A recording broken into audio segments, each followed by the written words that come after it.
Red Devil football is live for the 2018 season on KNYN 99.1 FM and online at mylocalradio.com.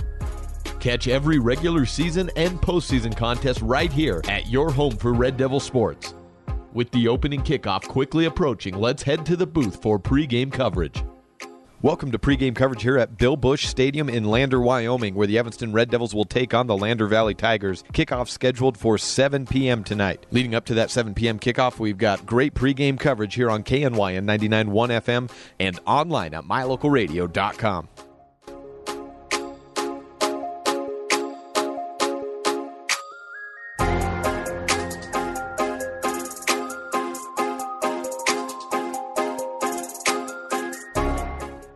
Bring your vehicle for service at Rocky Mountain Yeti and feel the difference. It's easy. Visit with one of the friendly service riders and then relax and enjoy hot waffles and ice cream. While you relax Yeti style, your vehicle will be worked on by our experienced mechanics. From regular maintenance to major repairs, we do it all. Have your service work done at Rocky Mountain Yeti in Evanston and feel the difference. Get Yeti'd today. Ooh, yeah. 100 Wasatch Road in Evanston. As we look ahead to tonight's matchup on the pregame show, we'll let you know how we see things and set the scene for the game. You're listening to Red Devil Football on KNYN 99.1 FM with live video streaming online at mylocalradio.com. As your local Ricoh, Toshiba, and Sharp dealer, Mountain West Business Solutions represents quality office equipment that lasts. We work with each client to understand your workflow, your goals, and your bottom line. Whether you lease or purchase office equipment, we have many ways to work with you to provide the best products at the best value. We also service and provide supplies for HP printers. Call Mountain West Business Solutions today. Let us help you find the best solutions for you and your business. Welcome in, everyone. Jake Hibbard joining you live from Lander, Wyoming. And for the first time since a defeat over Green River last year, the Red Devils find themselves in the top 5 in the coaches and media poll. Back-to-back large margin victories to start this season against Rawlins and Riverton. A win tonight on the road over Lander Valley would have the Red Devils something that has eluded them since 2007. A 3-0 record to start the season. Standing in their way is a Lander team flying high after a Week 2 victory over Powell, the first under new head coach John Scott. Scott turned the Tides in Gillette back in the 90s and led them to their first 2 state titles. After a stint in the college ranks, Scott took over a struggling Tongue River program and turned them into title contenders. Now he sets his sights onto Lander Valley, and home fans at Bill Bush Stadium get their first look at home opening night today in Week 3. Tyus Cornea is on to a record pace with 483 yards and 5 touchdowns through 2 games. A power run game and a stout defense has led Evanston early in the season, with conference play starting next week. One final tune-up tonight and a chance for either program, each of which has had its own struggles in recent years, to make a statement. Kickoff is scheduled for 7 p.m. Now let's take a look at some of the other matchups happening tonight in 3A. Number 1, Cody, is being hosted by Rawlins with a 7 o'clock kickoff. Green River, after being knocked off and knocked out of the top 5 a week ago, is at number 2 Torrington on the other side of the state. That also a 7 p.m. kickoff, and Torrington in the lead of that series overall 4-3. Powell, they're at number 3 Douglas, and that game kicked off about 20 minutes ago. The teams have split the last 4 games, with Douglas winning the past 2. Star Valley, they're still in the top 5 rankings after being number 2 a week ago and losing big to Sugar Salem in Idaho. They're being hosted by Riverton. That game, a 7 o'clock kickoff. And Jackson at Worland, that game got off a little bit ago. That was a 5 o'clock kickoff. And the teams have split the last 4 games with Worland winning the last 2. It's Evanston versus Lander Valley here at Bill Bush Stadium, and kickoff is scheduled for 35 minutes from now on this First Bank presentation of Red Devil football on KNYN 99.1 FM with video streaming live and in HD online at mylocalradio.com.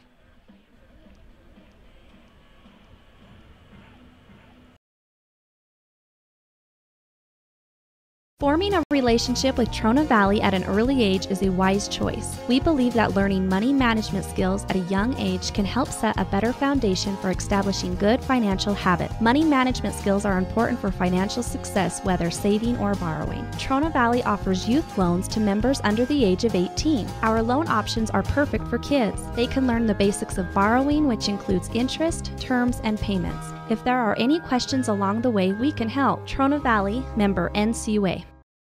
You're invited to browse through the store at Kazine's Ace Hardware in Evanston. You'll find vacuums and cleaning supplies, everything you need for your next painting project. A full line of electrical products, bolts, screws, hand tools, power tools, bathroom fixtures, and plumbing supplies. Plus everything else you need to take care of your lawn and garden, from lawnmowers to fertilizer. Once you finish all your projects, you can sit down on the comfortable patio furniture and barbecue on your new Weber or Traeger grill that you could also find at Kazine's Ace Hardware. Ace is the place with the helpful hardware folks. Kazine's Ace Hardware on Front Street in Evanston.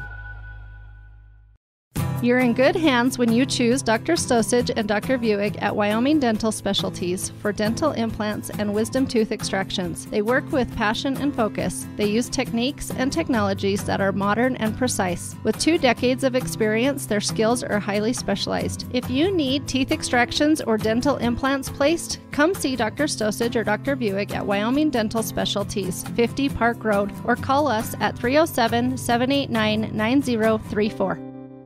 From Randolph, Utah to the Uinta Mountains, from Lyman to Evanston. Whenever you have plumbing, heating, or air conditioning problems, call Landmark Plumbing and Heating at 307-789-8793. Regular office hours run Monday through Friday, 8 a.m. to 5 p.m. But we also offer 24/7 emergency service. Do you need a new septic system, water heater, or furnace? You can trust Landmark Plumbing and Heating. Program our number into your phone right now, 307-789-8793. Landmark Plumbing and Heating. When you need us, we'll be there. Welcome back to pregame coverage here at Bill Bush Stadium in Lander, Wyoming, leading up to tonight's Red Devil kickoff. As we get closer to the start of tonight's game, we will check in with cross-country coach Ryan Berger, who will update us on his team's season so far. We'll catch up with him next on this Red Devil pregame coverage on KNYN 99.1 FM with live video streaming online at mylocalradio.com. As one of the region's most visited websites, mylocalradio.com is here to serve you. Catch up on local and regional news and information. Buy, sell, or trade your good used items on the radio classifieds. Stream your favorite music all day, every day, or catch our live coverage of your high school teams in action, all on mylocalradio.com. Like us on Facebook so you never miss a giveaway, and visit mylocalradio.com today to stream it all live.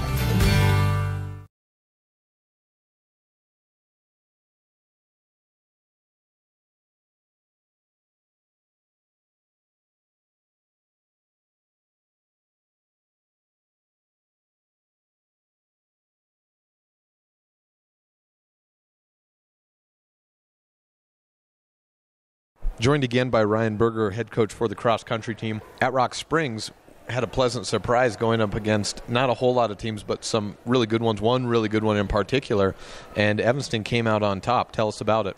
Yeah, we were able to come out on top this week on Friday. Faced Laramie, who's been the reigning 6-time state champions. They got a great program over there. They just do a super job. They're well coached. They're still going to be ready, but we were able to pull a win out over them and Rock Springs this week, and Mountain View and Lyman were there, so had a great time. Weston Wiley won it in the boys, and Dawson Cross was second, and we had 6 boys in the top 20, so I was very, very pleased with our young men. What about on the girls' side? How did they show? They did a fantastic job as well. We're down a couple of gals, but like I said, we got to step up, next man up. Quisali Penaloza, she ended up in the top 10. I believe she was 10th and had a great race. And did a super job. So it was nice to see her have one of her best times of the season. And then Reagan Worley, she ended up second overall. She was coming in with about 600 meters in 4th place and really focused and got 2 more girls to end up second. So we're very proud of her, and I'm very proud of our girls right now. They ended up 3rd. Let me know where you as a longtime cross-country coach rate this, a win over a Laramie team, the state champions, at this point in the season. rate and contrast the good sides of it for maybe confidence building, and as far as, how do you manage that as saying it's so early in the season? Well, every meet is a stepping process. So like I told the kids, one meet, one day at a time, one practice at a time. Don't look ahead to the next meet. Just control what you can do for this meet. So that's a good thing. It's just a part of the stepping process. To be the best, you got to beat the best. And that's what I tell them. And so we went head-to-head with Laramie, and we were able to beat probably one of the best teams in the state. And now that's over. Now we head to BYU on Saturday.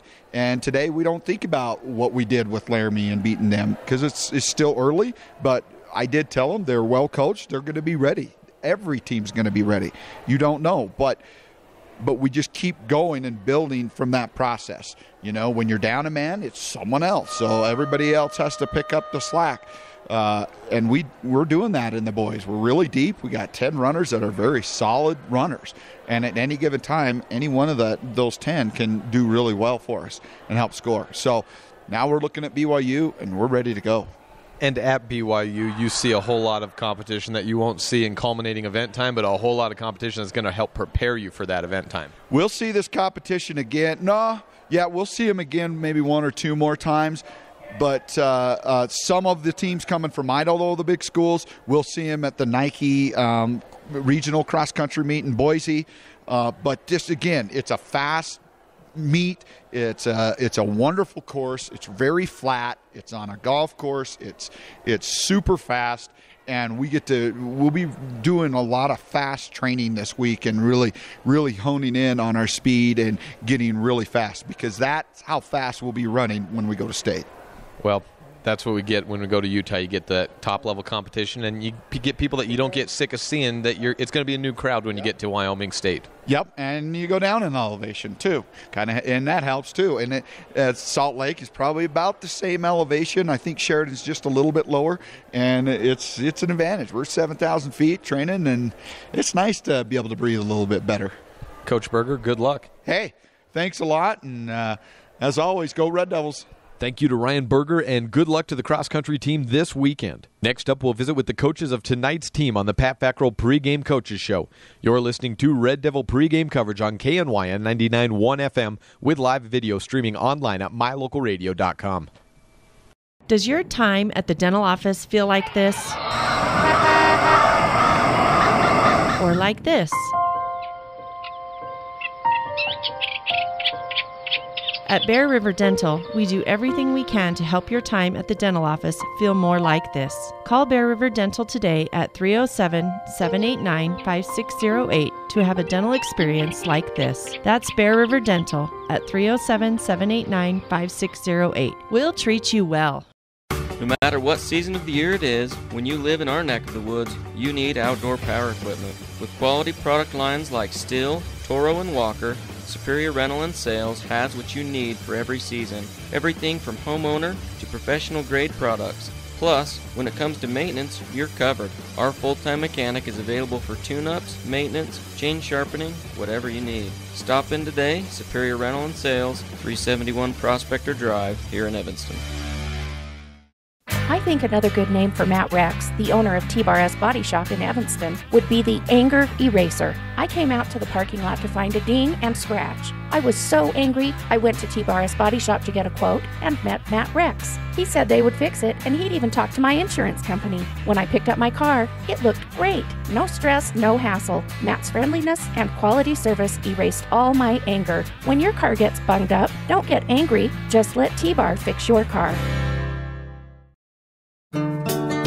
Business cards are a powerful and inexpensive way to promote the goods and services you offer. You can design your own cards or have the professionals at Westar Printing design your business cards. Now with same-day and next-day turnaround on all business card printing, you don't have to wait. Get your business cards today. Professional quality, inexpensive prices, and quick turnaround. Visit Westar Printing, 243 7th Street in Evanston, across from the library. Westar Printing, 307-789-5202. Throughout life, we celebrate the important milestones with jewelry. like graduation with a class ring, a watch for Father's Day, wedding sets for the bride and groom, a strand of pearls for your sweet 16, mother's rings to celebrate family. Commemorate these milestones working side by side with your personal jeweler at Sievers Jewelers. When you want to say, I want this moment to last forever, say it with Sievers. Sievers Jewelers on Main Street in downtown Evanston. At beautiful Bear Lake, skiing, snowmobiling, sailing, and swimming are just some of the fun activities offered to recreationists. The Greater Bear Lake Valley offers prime hunting and fishing areas, whether it's trout fishing in the streams or ice fishing for Cisco on the lake, hunting deer or seeking elk along the high mountain ridges. The scenic corner of Utah and Idaho offers outdoor recreation and historical interests away from crowds and high prices. Visit bearlake.org for more information. My name is Dr. Micah Pullins. I'm an orthopedic surgeon at Evanston Regional Hospital. I perform total hip, total knee, and total shoulder replacement. The huge majority of patients of mine that have undergone total joint replacement have been dealing with pain and disability for many years. After joint replacement and recovery, patients are back to doing the activities that they want to do.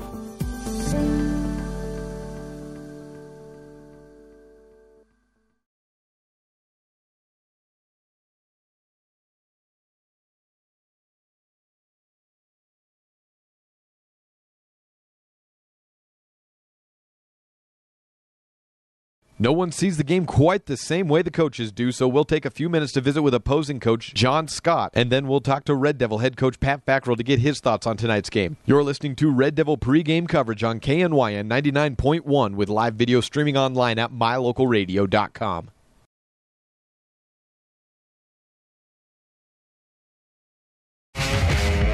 If you want your truck to really catch the eye, have the professionals at Plains Tire in Evanston install a custom lift kit with new tires and wheels. We've got a huge selection to choose from, so no matter what your style is, we've got the tires and wheels to make you smile. The way your truck looks reflects on you. Get the reflection you want with a lift kit, new tires, and wheels from Plains Tire in Evanston, the tire professionals.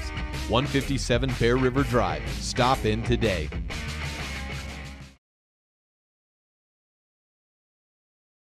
Joined by Lander head coach John Scott. Let's start first with last week's tight victory. This was Lander's first win against a 3A opponent since October 14th, 2016, and came in just your second week with the team. What did you see out of your bunch early on Friday? Well, we definitely play, the waves, the up and downs a little bit. We had some things go our way in the second quarter, and we were able to put a couple plays together and got us going. In the second half, we started wheeling, and then kind of the other part of that, the old self-fulfilling prophecy. Okay, here it goes now, and we had some opportunities, to kind of stop the bleeding when Powell was making their run, and we just didn't finish some plays that I think would have kind of won it back over to our side. The momentum, but we did get a 2-point conversion stop too, so it didn't have to go into overtime, and so that one play was huge, and we made a play and came away with a tight victory. From your first game to second, you were pass heavy one game and more run heavy the next. You gave the ball to Jack Sweeney 18 times and 10 times to Eli Masery, both of them sophomores. How did they climb into the varsity positions they have already at a younger age? Well, they went through a summer camp with us. They're athletic and very mature. So, they kind of have both the physical and the mental qualities, that you look for regardless of being a sophomore. They're mature kids, and they give us an opportunity to have a rotating backfield, because both of them also start on the defensive side. But we have a senior in there that is coming off of an ankle injury that he had during the week 0 scrimmages, and Caden Heil is his name, and he's working himself back into it. So they probably got thrown in there just a little bit more. Caden's a kid that senior, a quick kid, not real big. He'd kind of gotten the workload during 2-a-days, and then of course that changed with the injury he had. And then we just kind of felt in that game, that we had some things going with the run game. We were playing a little bit more from behind, at Green River.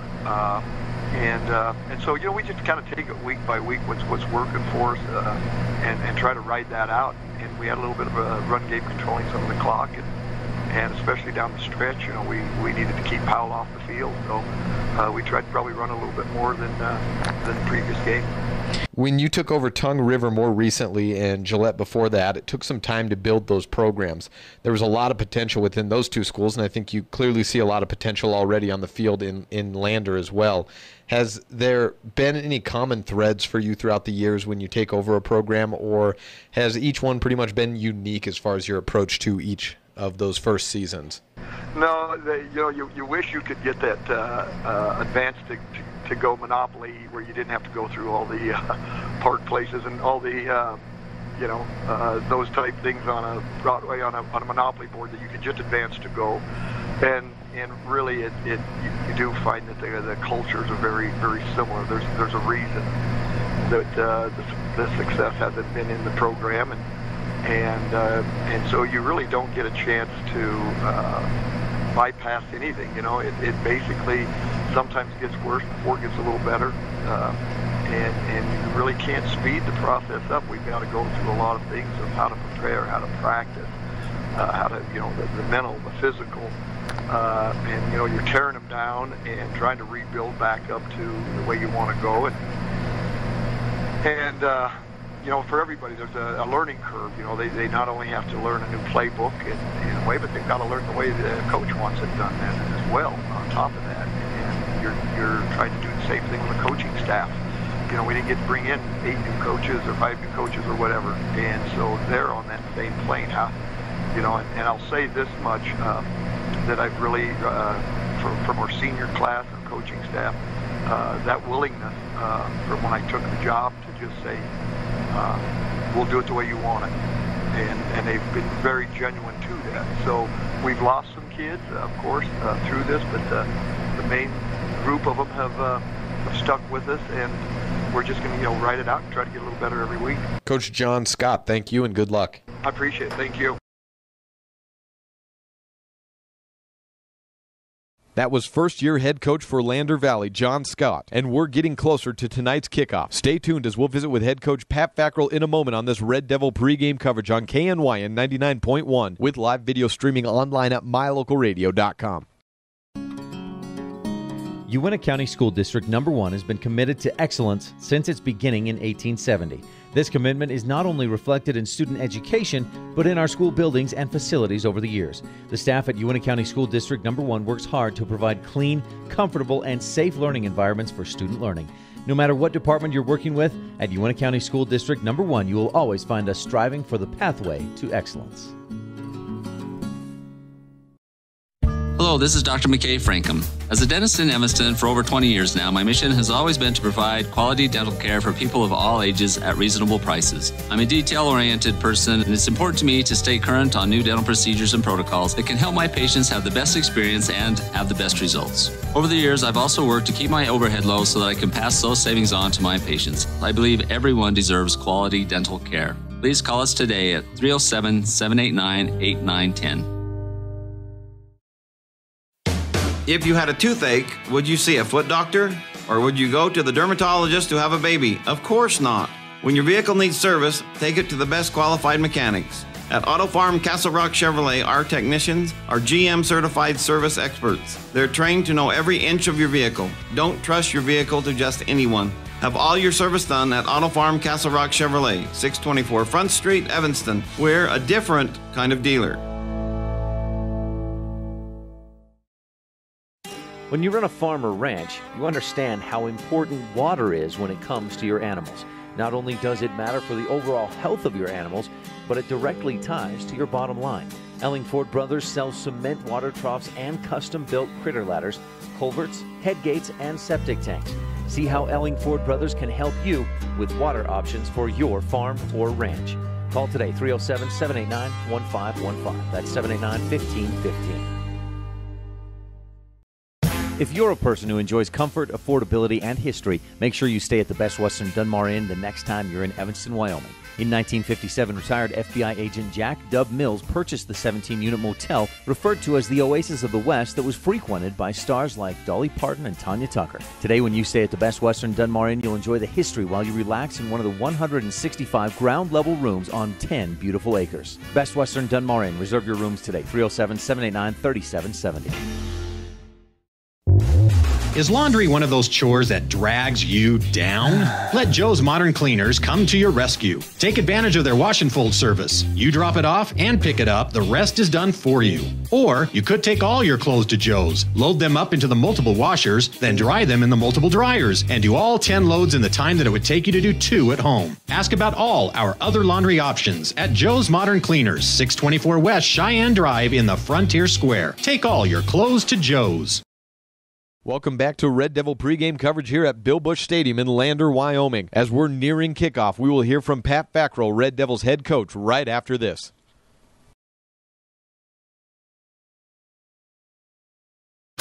When it comes to shopping online, you definitely want to put thelumberyard.com on your list of favorites. You'll save time and money by visiting thelumberyard.com first. You'll find a huge selection of inventory to choose from. We've got everything you need for any of your home, yard, or shop projects. Get excellent prices and quick delivery when you shop at thelumberyard.com. We are part of the local community, plus we ship all over the United States. Log on today to see what all the excitement is about. I'm back with head coach for the Red Devils, Pat Fackrell. First of all, this week you are going against a coach that you used to coach with in John Scott at Black Hills State. You spent a lot of years there with him, and he's been at Tongue River for several years. I'm sure you guys have kept some contact, but now you being at 3A and him coming to a 3A school, a chance to meet up once again. What does he bring to this Lander team?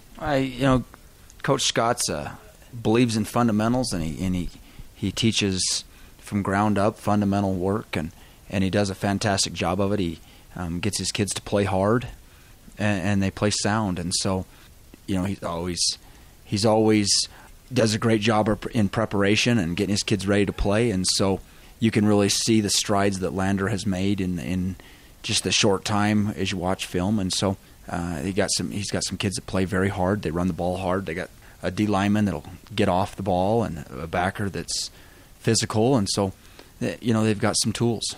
A lot goes right last week in your game as we go back to there, 41-8. A lot went right last the week prior to that in Rollins. But what did you try to tighten up this week as you get closer and closer to conference play? Well, I think just all the little things, finishing plays.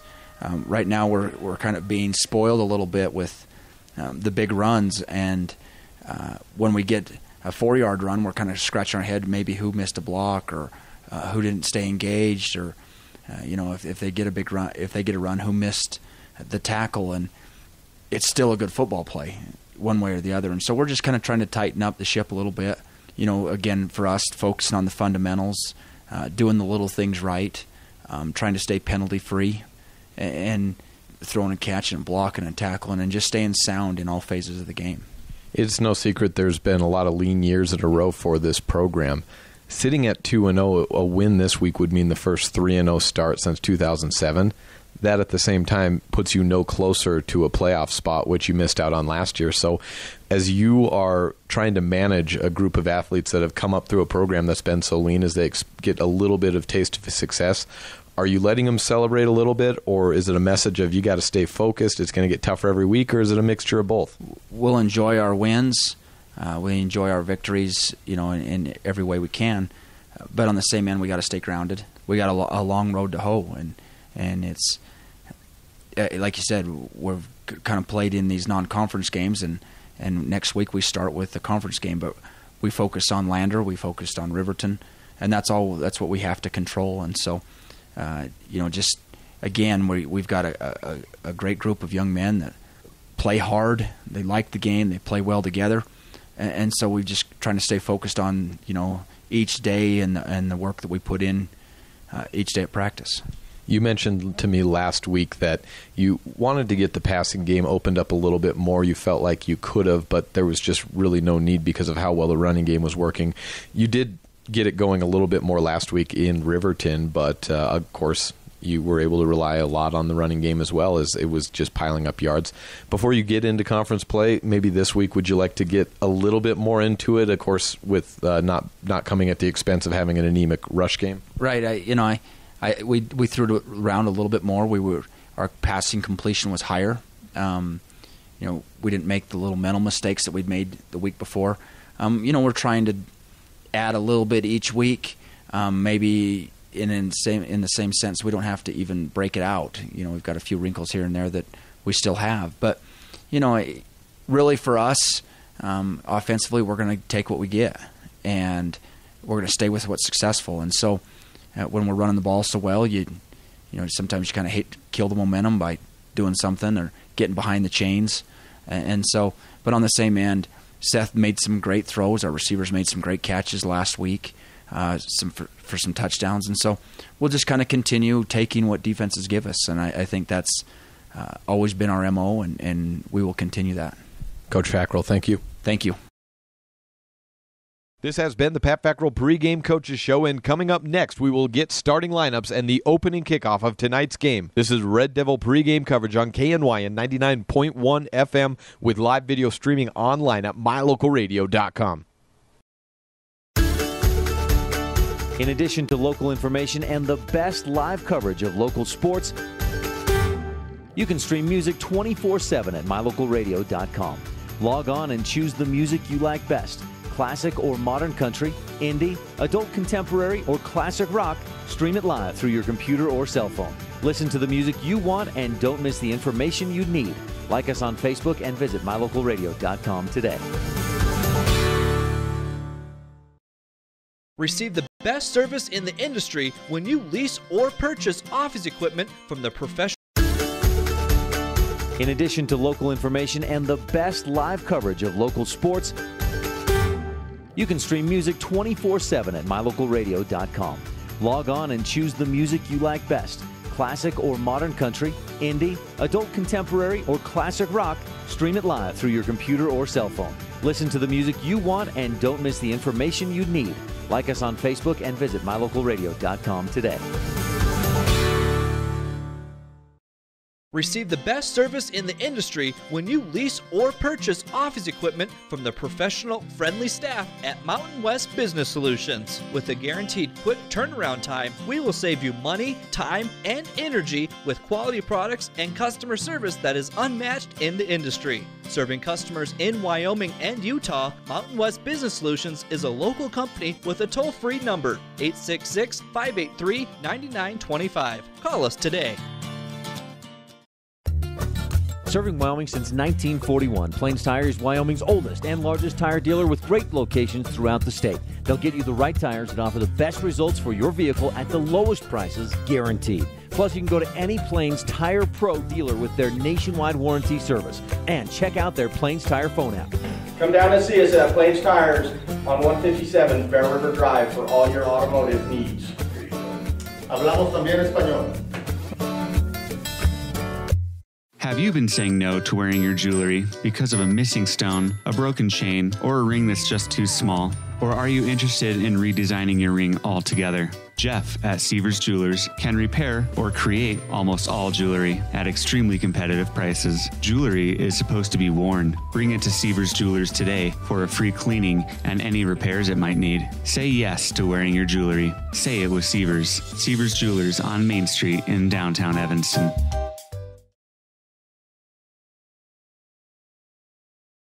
Welcome back to Bill Bush Stadium here in Lander, Wyoming. Week 3 just a little bit away. Here's the update for you and how we will start the game tonight. Evanston lost the coin toss.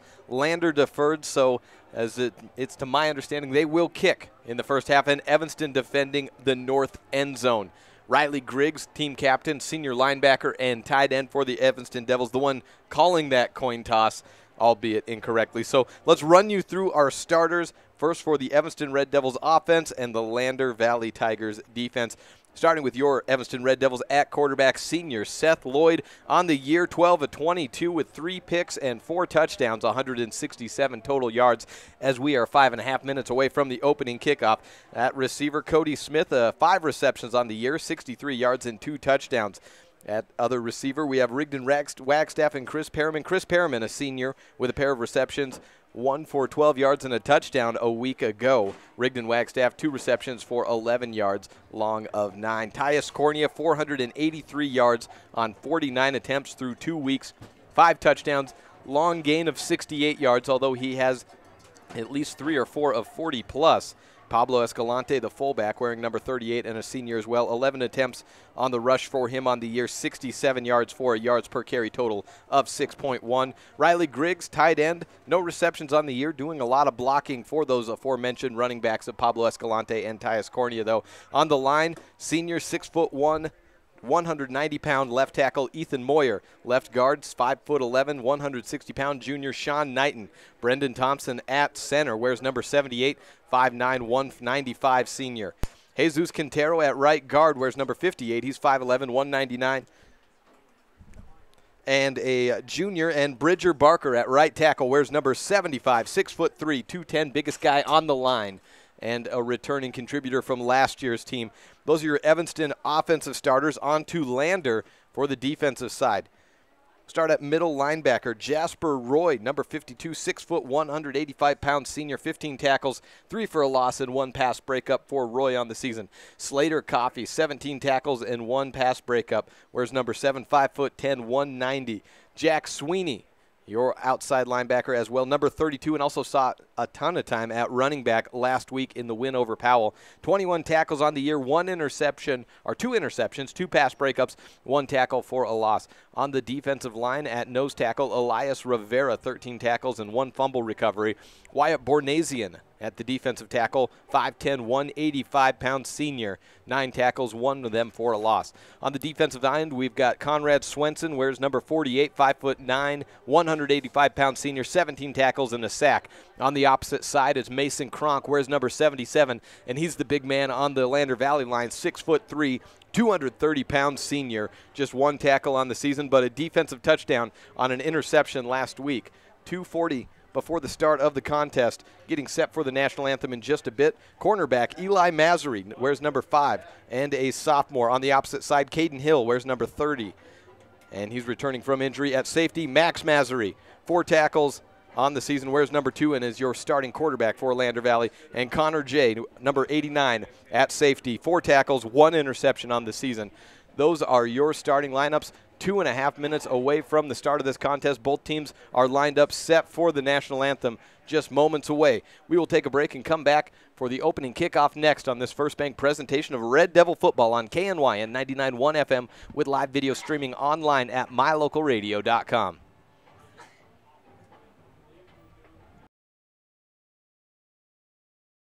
At beautiful Bear Lake, skiing, snowmobiling, sailing, and swimming are just some of the fun activities offered to recreationists. The Greater Bear Lake Valley offers prime hunting and fishing areas, whether it's trout fishing in the streams or ice fishing for Cisco on the lake, hunting deer or seeking elk along the high mountain ridges. The scenic corner of Utah and Idaho offers outdoor recreation and historical interests away from crowds and high prices. Visit bearlake.org for more information. My name is Dr. Micah Pullins. I'm an orthopedic surgeon at Evanston Regional Hospital. Orthopedic surgery is the practice of medicine centered around bones and joints. It's all about movement and activity and getting that to be less painful. Watching a patient with a specific problem, whether that's pain or decreased range of motion, and being able to treat them, by far the best part of my job.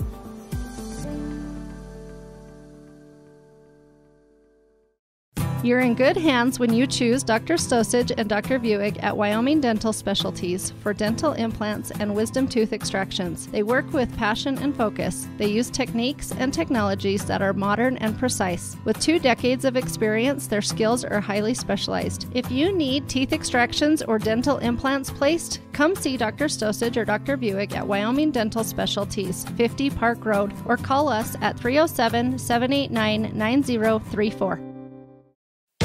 Sometimes when you're shopping for a vehicle, you're not sure what you want, so you drop by and look at all the options. Other times you know exactly what you want. At Auto Farm Castle Rock Chevrolet, you can call us or schedule a test drive online. We'll have it ready when you get here. We're here to help you get exactly what you want on your schedule. So whether you want to browse or pre-schedule a test drive, Auto Farm Castle Rock Chevrolet is here for you. 624 Front Street, Evanston. We're a different kind of dealer.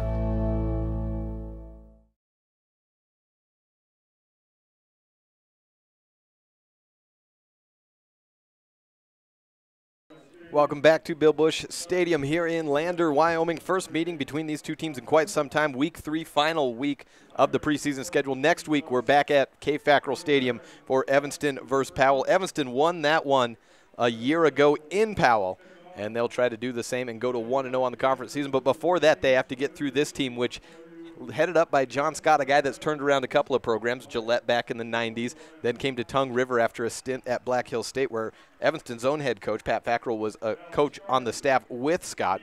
He went to Tongue River, and they were winless the first year, and then his last 2 years, they were in the state championship and were runners-up.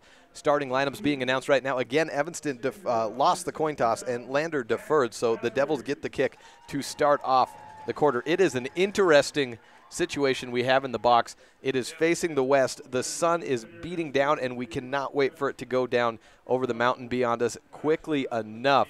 12 minutes have been put up on the clock, so it will be a little difficult for you and me to see until that sun goes down. I can see right now we're getting a few flares on the camera, and that will go shortly as we get closer to 8 o'clock. Luckily, there are some higher mountains off in the distance, and so maybe that sun will go down a little bit quicker. Sunset set for about 8 o'clock, but our vantage point may help that out. So bear with us in the meantime for the opening kickoff. Lander set to kick. Kick returners for the Red Devils the last couple of weeks, Cody Smith and Angel Rodriguez, and same situation here. Angel Rodriguez with a pair of attempts in the kick return, 23-yard average with a long return of 33. Cody Smith with yet to field a kickoff this season. Scoreboard brought to you by Impact Physical Therapy. Caden Heil, the kickoff specialist for Lander, set up at the 40. Again, probably a little difficult to see. I know it's certainly difficult for me to see. So we'll do our best to bring it back to you from home.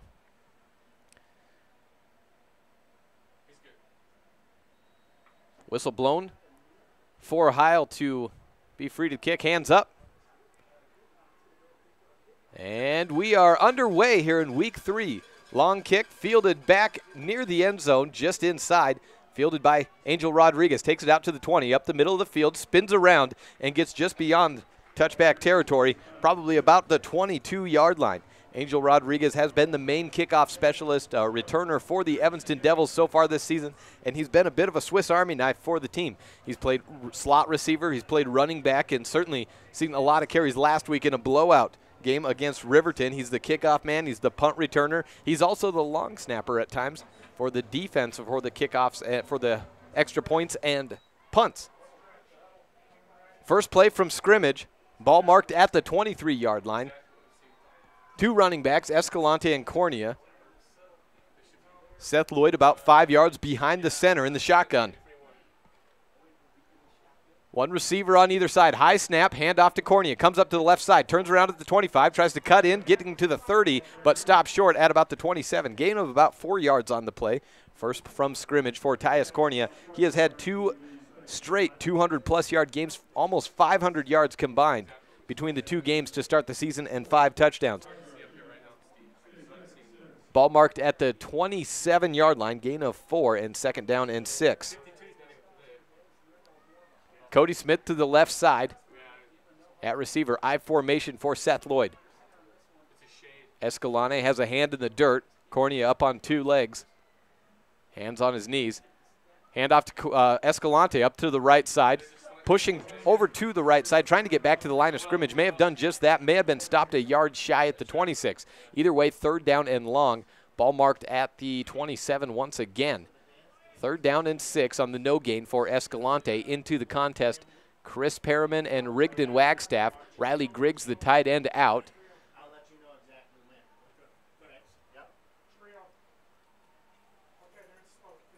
Three receiver set. Slot man right. Pistol form. No tight end. Escalante to the right of Lloyd. Takes the snap, rolls out to the right side, winds up, throws, and into the hands of Cody Smith at the 50-yard line. Catch is made from the 27 to just beyond the 50-yard line down to the 49.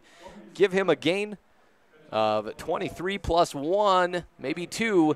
They will give it down to the 48, so a gain of 25 yards on the 3rd down conversion. Seth Lloyd, good from 3rd down on his first play, throwing the ball.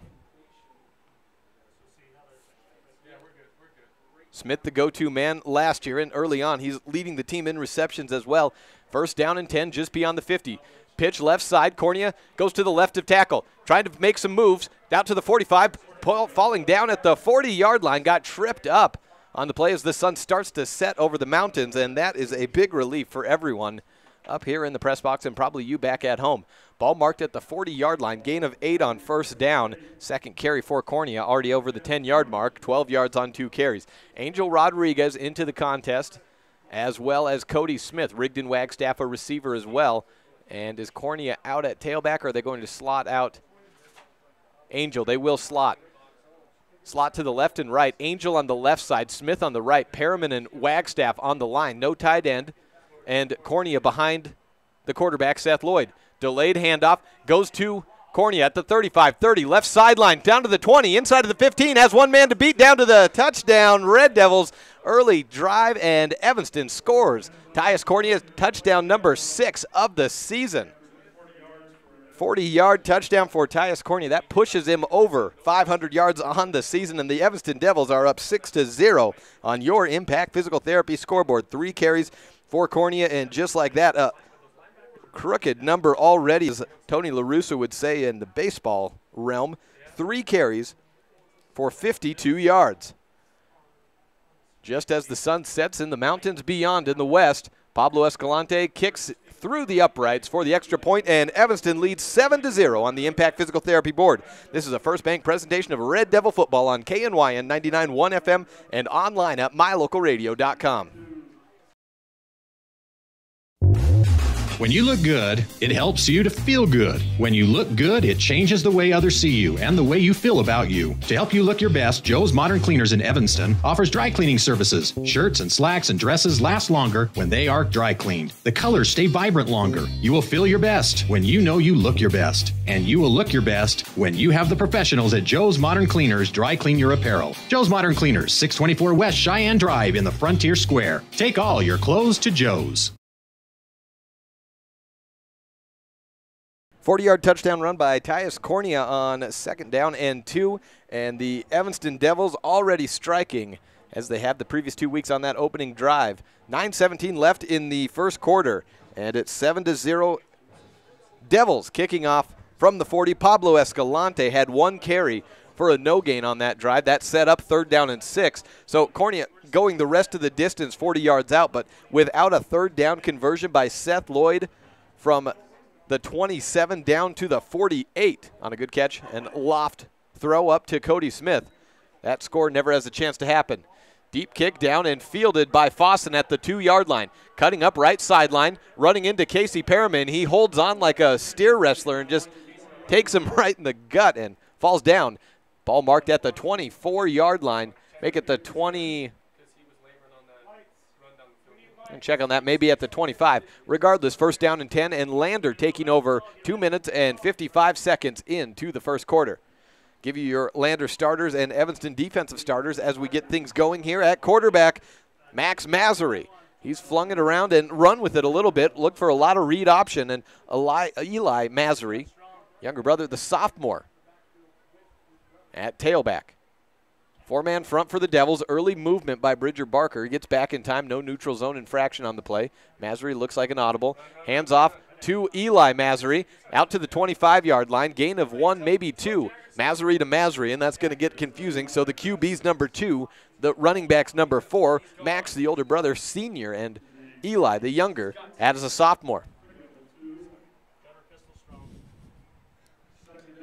Second down and 8 yards on the 26-yard line. Eli Masry with a 2-yard run. Lights come on.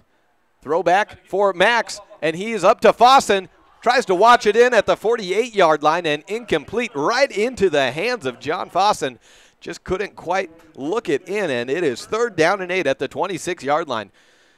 I was watching some of the tape in the win last week against Powell, and those receivers on the edge and Max getting them off into the sideline, they like to throw it over to the sideline and high and away where only one man can get it, and that worked for a touchdown last week. Of course, they got the defensive touchdown as well. A nice 10-yard run by Eli Masry where he drug a few guys into the end zone for Powell. 3rd down and 8 at the 26-yard line. 2 receivers to the far side. Drop back for Masry, looks off to the right, has his tight end, goes a little bit high for him, and it's incomplete. Intended receiver, tight end Conrad Swenson, 4 receptions for 62 yards and a touchdown, and along a 29. He's been your leading receiver for Lander this year, and go-to attempt, no good, and 4th down and 8 at the 26. Look for a punt. A run for 2 yards and 2 incompletions. The second one to Fossen looks surely just beyond the 50-yard line, incomplete at the 48, in and out of the hands. Fossen with 4 receptions and 90 yards on the year. Shanked punt, drops down at the 45-yard line, takes a mild bounce down to the 47, and touchdown inside Lander territory where Evanston will take over. Max Masry, the man touching the ball down. 8:06, Evanston takes over for drive number 2 with 47 yards to go to pay dirt.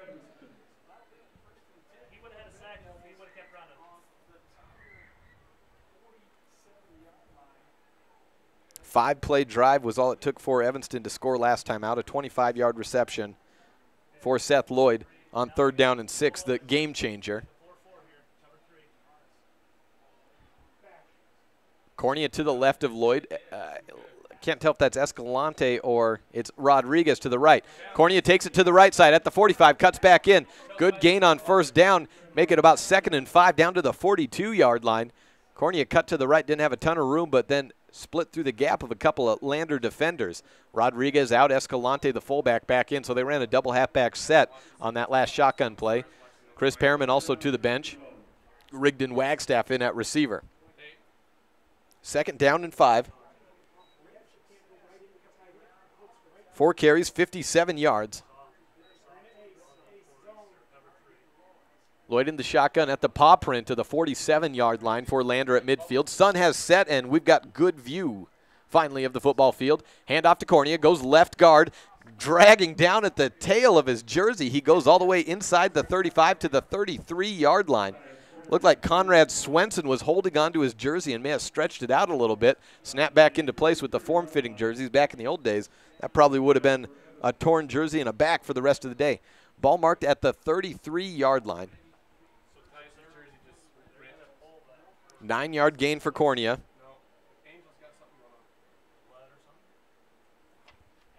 Rodriguez off.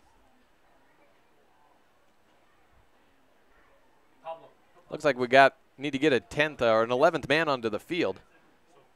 Casey Perriman coming into the huddle for the Evanston Devils. 7:14 left after the 1st down run by Cornea. Chains have been reset.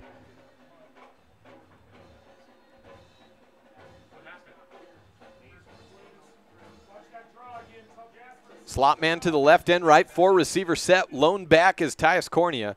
Seth Lloyd working heavily in the shotgun today, spreading out this Lander defense.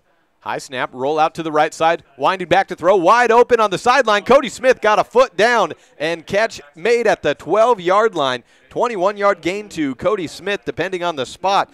Seth Lloyd 2 for 2 on the day, with gains to 20 yards plus, both to Cody Smith. Mark him at the 11-yard line. 22 yards on the completion. Puts him at 47 on the day.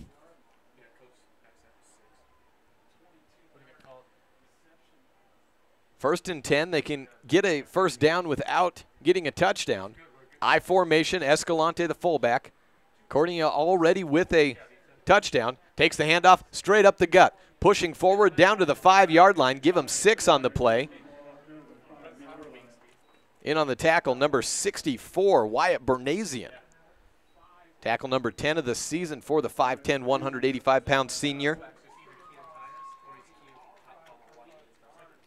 2nd down and 5. See if Evanston continues to run. They have Riley Griggs in right side at tight end. Pistol form for Lloyd. Escalante to the right.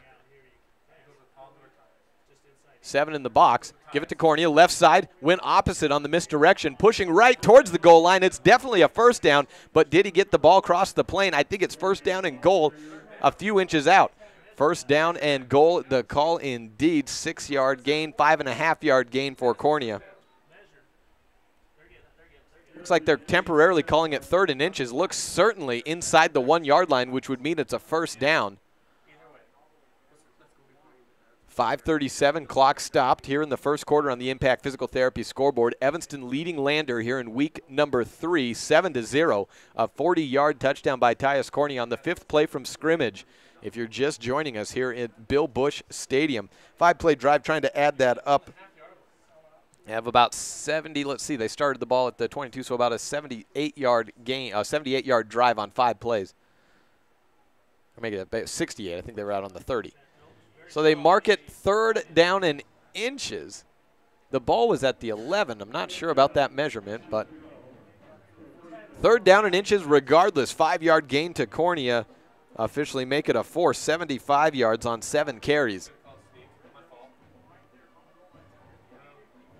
Right in between both hash marks, if there were any. There are no hash, but there's a hint of a hash mark I can see. Certainly not as prominent as you see in most stadiums. This is a natural grass field. Lloyd under center.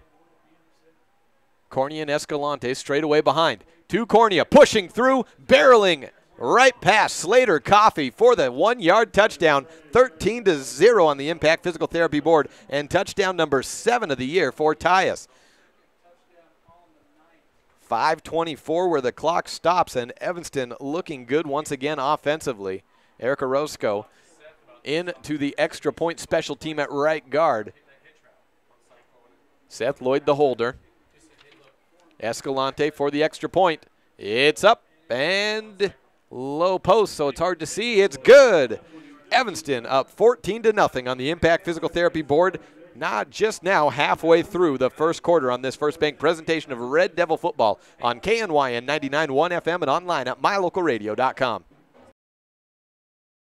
The Lumberyard in Evanston, Wyoming is your local IFA dealer. The Lumberyard has tons of animal feed lines and accessories to help with your farm and ranch. Since 1923, IFA has worked to manufacture and distribute the highest quality products to the agricultural community.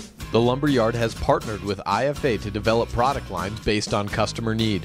We won't sell you something that doesn't make you successful. Visit us online or at the Lumberyard today, your local IFA dealer, 400 Front Street in Evanston.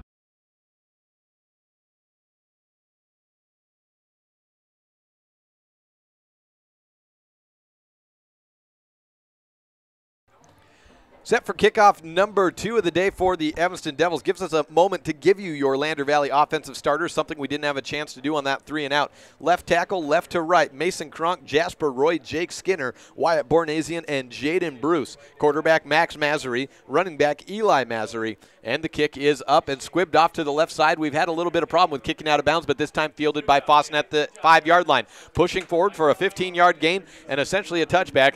Lander Valley will take over at the 20-yard line. Connor J., the X-Man, two receptions on the year, a touchdown and 47 yards. John Fossen dropping a pass on 2nd down last drive, 4 receptions for 90 yards. Conrad Swenson, that's your tight end, and 4 receptions for him as well and a touchdown. Justin Beaver, your slot man, and fullback Slater Coffey.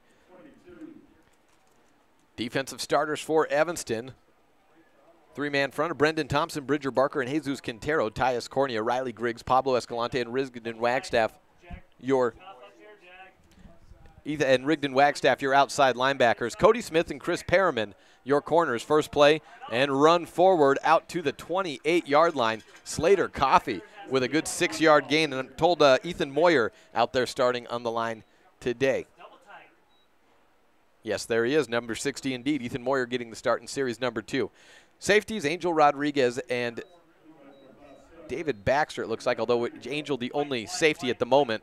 Wagstaff, Mitchell, Escalante, and Griggs, your 4 linebackers on the field for 2nd down and 2. So an 8-yard gain for Coffey. Run to Masry, breaks through the back line. Riley Griggs takes him down at the 32-yard line. Looks like a first down and move the chains. It was 2nd down and 4. My mistake on that. 4-yard gain and give them a first down. First of the day for Lander Valley. Comes on a 4-yard run by Eli Masry. Slater Coffey with the 6-yard gain to start it off from the 20.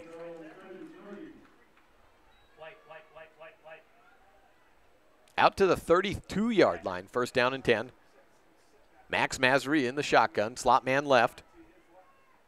Looks back to throw, has an outside man, and completed down on the ground at the 41-yard line. Completed to Connor J out on the far sideline. At the 41, give them 7 yards on the play. No, make it 8 yards, 2nd down and 2. First completion of the day from scrimmage for Lander.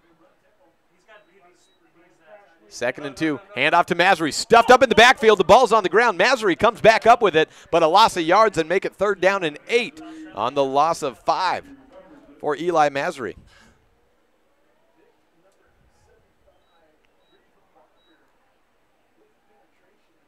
Barker, Bryson Davis, and looks like Micah Cox or Mason Erickson on the left end position of the 3-man front for the Devils on 3rd down and about 8 yards.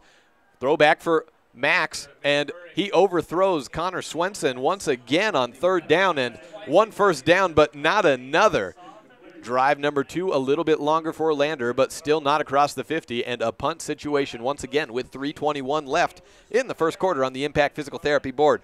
Oh, I've never been so happy for the sun to go down on a Friday night. But the field is now viewable, and I'll tell you what, about 6:30 when it was pregame time, it was just beating down. You got big windows here, hot, hot, hot. But now with the breeze, feeling pretty nice here under the Friday night lights. Sharp wind headed towards the north, judging by the American flag to my left. 3:28 where the clock is stopped, and let's see as Lander comes out into the huddle what they plan to do, and it looks like the punt team is out. Puts Angel Rodriguez at the 26-yard line back to receive. Last punt was shanked. See if they have anything up their sleeves.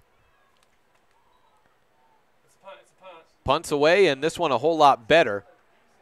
Rodriguez went to recover it. I think he muffed it at the 30-yard line, falling down and on the ball, Cody Smith.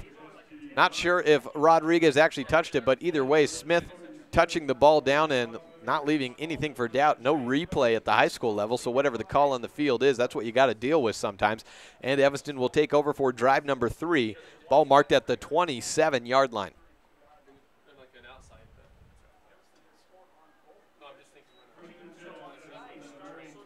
Drive number 3 starts with 3 receivers, slot man left. I-form back Cornea, already approaching 100 yards as he has the last couple of weeks in half number 1. Make it quarter number 1. Seth Lloyd with the fullback handoff. A lot of room for Escalante as he bounces outside to the 40-yard line. Still on his feet at the 50, 45, 40. Cutting back in and rolling inside the 30-yard line to the 28. Flipping position from the 27-yard line down to the 30. Give him 23. Let's see where they mark it. We go from 27 to 28-yard line.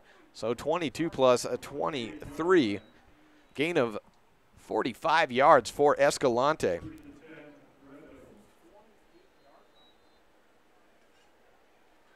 Second carry of the day for Pablo, 1st and 10. And Evanston already threatening to get into the red zone. 2:58 on the clock as it starts to rolling again after the stop for the first down setup. 2 receiver set. Griggs, the tight end, to the left. He's been mostly a blocker this year. Hasn't been much of a receiving threat. Echeverria, the fullback, faking the handoff, and the handoff goes through the hands of Tyus Cornea, and just as I said, he hasn't been much of a receiving threat. Well, he's been a safety net on that play. Riley Griggs falls down on the fumbled pitch left to Cornea, and Evanston loses about 7 yards on the play. But they do maintain possession.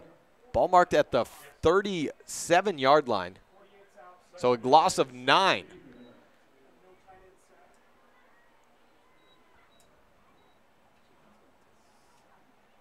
Make it 2nd down and 19. 2 slot men to the left side, Rodriguez and Smith. Wagstaff on the line, Perriman on the opposite side. Single back is Cornea. Handoff and a design quarterback run up the middle for Seth Lloyd. Gets through the 35 and brought down at the 33-yard line. Good gain of 4 to set up a 3rd down conversion attempt for the Devils, and quite possibly 4-down territory already well past the 50-yard line. First rush attempt for the day of Seth Lloyd. Came on a design play. Usually he's left out there to scramble. 127. And 3rd down and 12. No, make that 3rd down and 14. Smith and Perriman over to the right side. Wagstaff on the left at receiver. Escalante, the lone tailback, has Lander Valley scrambling to readjust defensively. Screen set up at the 35-yard line. It completed to Escalante down to the 31-yard line. Gain of 2 yards on the play. 4th down and 12 to go. See him maybe punt him and try to pin him inside the 20-yard line here, maybe even inside the 10.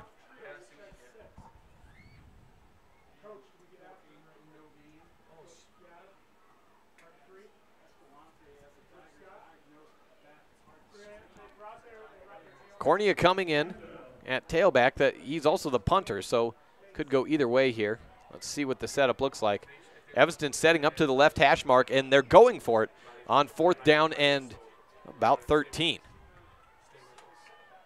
Need to get down to inside the 20. Throwing up the middle, overthrows Escalante. Max Mazzari was in the neighborhood. He let it go through. The ball went up, and Escalante kind of stopped to run. I think it would have been over his head even if he had kept running. Just a missed play there. 4 seconds left in quarter number 1, and a turnover on downs gives Lander Valley the ball back on their own 32-yard line.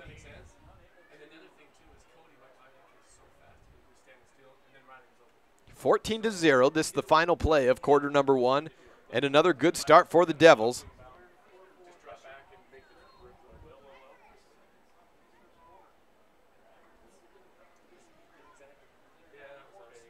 Out of the huddle, Jay to the right side and Fossen to the left. Slater Coffey, the lone tailback. Handoff goes to Coffey. Pitches outside, rolling to the 42-yard line. Cuts in at the 35, rather. Maybe just past that, and the first quarter ends with a good 1st down run by Slater Coffey out to the 36-yard line, gain of 6. We will take a break and be back in 1 minute's time for 2nd quarter action. Evanston exits the 1st quarter here in Lander in week number 3 and a 2-0 record, off to a good start to try and get to 3-0 for the first time since 2007 on this First Bank presentation of Red Devil football on KNYN 99.1 FM and online at mylocalradio.com. Bring your vehicle for service at Rocky Mountain Yeti and feel the difference. It's easy. Visit with one of the friendly service riders and then relax and enjoy hot waffles and ice cream. While you relax Yeti style, your vehicle will be worked on by our experienced mechanics. From regular maintenance to major repairs, we do it all. Have your service work done at Rocky Mountain Yeti in Evanston and feel the difference. Get Yeti'd today. Ooh, yeah. 100 Wasatch Road in Evanston.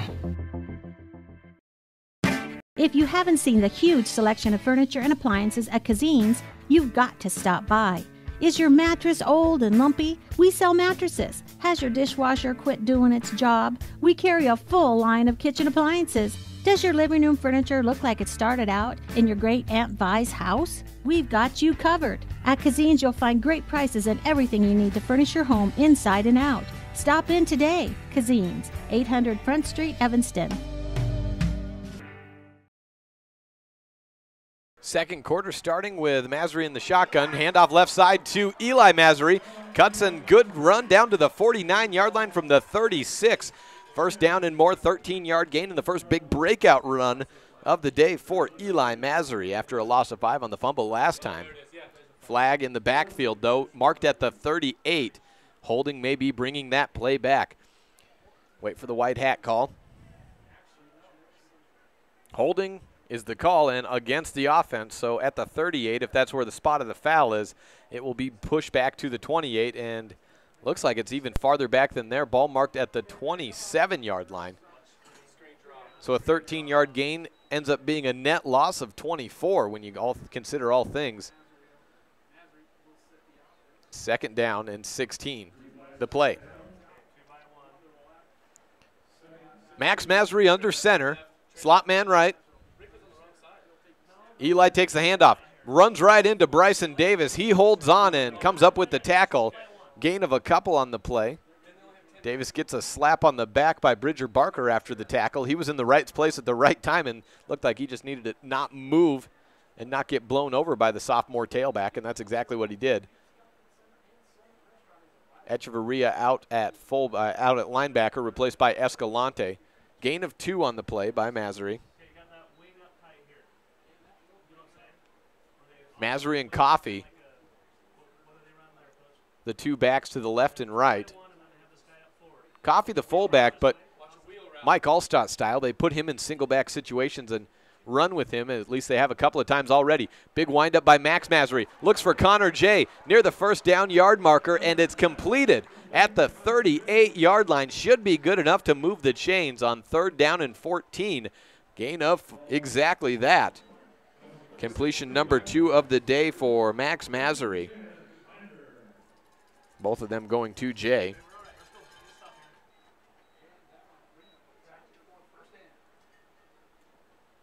Ball at the 42-yard line. 4-man front. Masry in the backfield. Zone read, handoff to Eli Masry. Cuts out right side. A ton of real estate at the 40-yard line. Spins around at the 35. Brought down at the 32. Angel Rodriguez tried to strip the ball out of his hands to no avail. From the 43 down to the 32-yard line. A gain of 35 on the play. Eli Masry switching field position, and Lander down 14-0 on their home field on home opening night of the 2018 season in business just like that.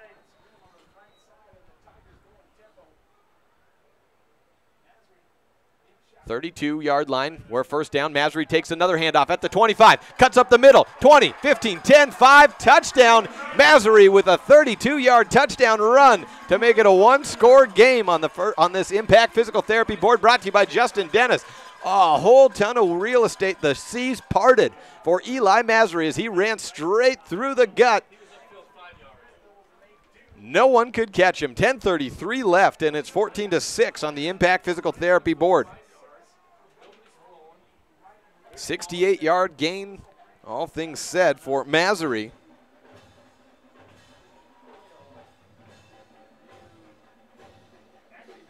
Lander Valley did not say die last week against Powell.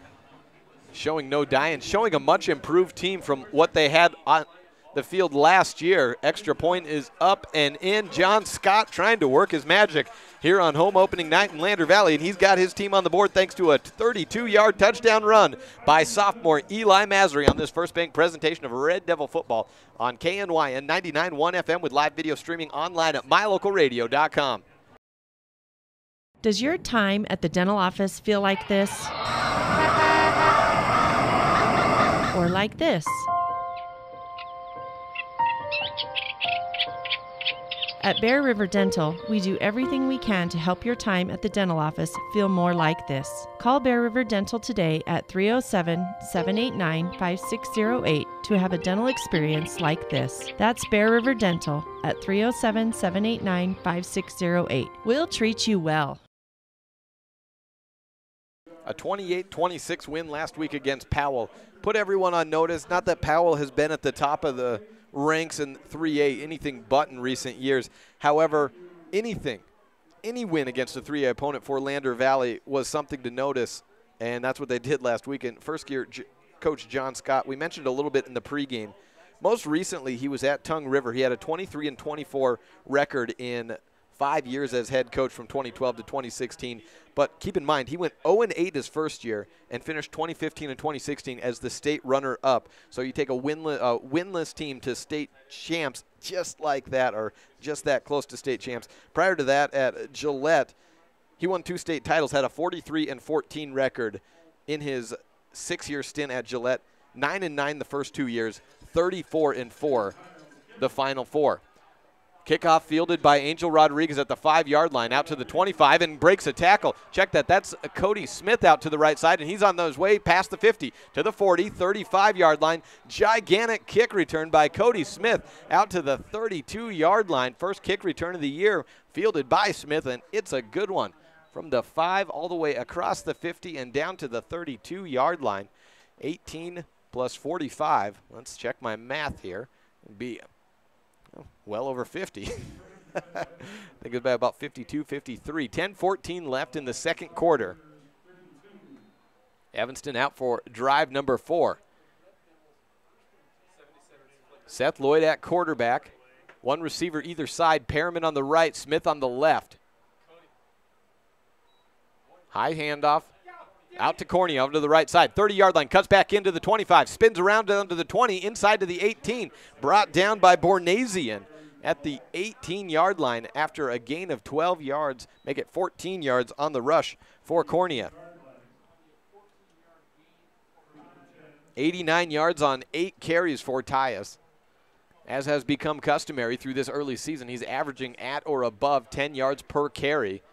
A first down every time you give it to your tailback. Exactly what you would want and all you could ever ask for. 10 minutes left. Clock temporarily stopped as they move and reset the chains.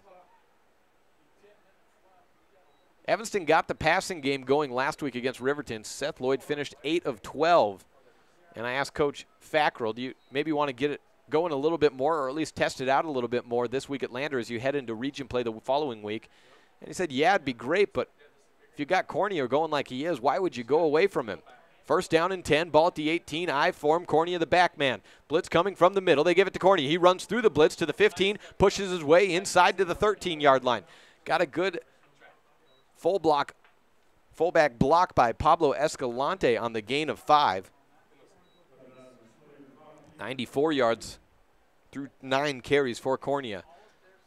Cody Smith into the huddle for the Devils. 9.5 minutes left in quarter number 2. Just a 1-touchdown differential, 14-7. We've got a game going in Lander Valley offensively, looking like they may be able to hang with the Devils if they keep getting space like they have on that read option from Masry to Masry. I form again, right hash mark. Ball at the 13. Handoff to Escalante, stuffed up at the line of scrimmage. Tackler there, Elias Rivera, the nose tackle. He's listed at 185. He looks a little bigger than that. 5'7". Maybe just stout. Listed at 5'7", 185. I would have put him north of 200. 8.5 minutes left. 3rd down and 7 on the loss. Ball at the 15-yard line.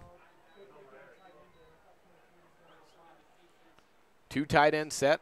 Handoff again faked. Roll out to the left. Throwing against his body at the middle back of the end zone. Cody Smith catches it. Ruled no catch.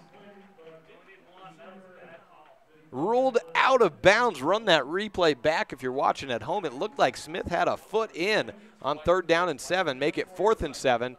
And do the Devils try a kick? That would be a long one for Pablo Escalante, who's been untested in field goals so far this year. That'd be 25, make it about a 31-yard field goal. Or do they go for it? Appears that they're going for it. Seth Lloyd stays in the huddle. Angel Rodriguez, the Swiss Army knife on this Red Devils team, into the huddle. Rigdon Wagstaff, the man on the left side, with Rodriguez slotted in his position. 4 receivers set. Cody Smith, the slot man to the right. Perriman on the line. No tight ends. 1 tailback is Tyus Cornea. Roll out left side, going to throw. Seth Lloyd has a man. It's Rigdon Wagstaff at the 5-yard line. Cuts in, maybe just shy of the pylon, but a first down and 10. Evanston on the 4th down conversion right at the goal line on the left hash mark with just under 8 minutes to play. Completion to Rigdon Wagstaff on a well-run outrun. 14-yard gain. 4th completion for Seth Lloyd.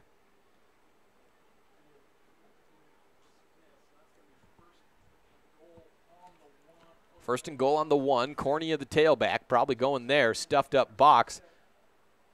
10 inside the box.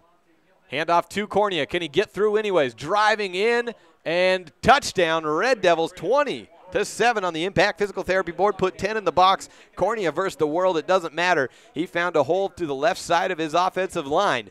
And the Red Devils strike once more. Set up on the play, a 14-yard completion from Seth Lloyd to Rigdon Wagstaff, and that is a candidate for your Dr. McKay Frankham Precision Play of the Game. 7:33 left on the clock. Extra point up and good.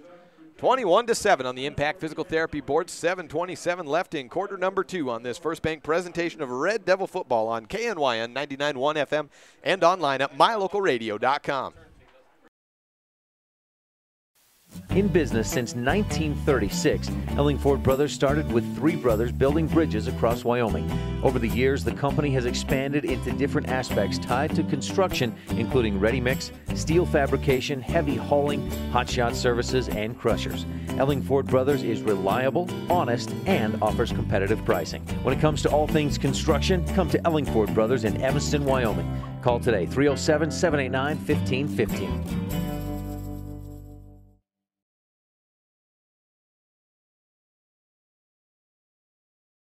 7:27 left in quarter number 2. A few great plays set up that 1-yard touchdown for Tyus Cornea. First of all, that 50-plus yard kickoff return by Cody Smith set the Devils immediately into Lander territory. And then a 4th and 7 conversion, throwing against his body. Seth Lloyd finds Rigdon Wagstaff in space. Wagstaff makes the catch and then gets the yardage needed for the first down. Nearly gets into the end zone himself, just shy of the pylon. Sets up that final play where Cornea just bullies it in for touchdown number 3 of the day and number 8 of the season. Pablo Escalante at the 40 to boot it deep. Arm is up and the ball is in the air straight away and fielded at the 5-yard line. Fossen cutting into the center, breaks through a tackle of Jagger Mitchell at the 20-yard line, pushes forward and brought down shy of the 25-yard line. In on the tackle for the Red Devils, number 41 for Evanston, Gabe Morris. Special teams player for the Red Devils, Gabe Morris has made his impact known through a few tackles this year. Coming in special teams, hasn't seen too much time on the defensive side yet. 7:16 left, so not quite halfway through quarter number 2. A 2-touchdown lead back intact for the Devils. Max Masry hustles his way back out where they will take over at the 29-yard line. Read option ran to perfection for Eli and Max Masry last time out. 3-4 setup for the Devils. Read option again, this time right side on the handoff to Masry. Out to the right side and to about the 35-yard line. And I said Masry, but I think that's actually our first sighting of the day for number 32 for Lander Valley.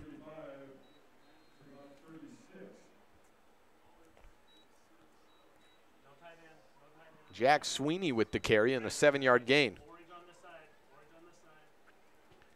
2nd and 3 to Masry, left side. Check that, Sweeney again, out at the 40-yard line to the 45, cuts through at the 50, breaks another tackle to the 45, down to the 41-yard line.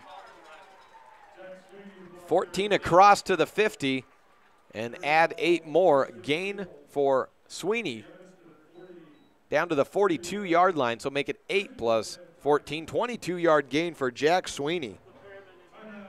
2 carries For Sweeney, fresh legs, and the sophomore looking fine, had 18 or 19 carries last week. Timeout taken by the Devils with 6:33 left, and Lander moving the ball with effectiveness on this First Bank presentation of Red Devil football on KNYN 99.1 FM and online at mylocalradio.com.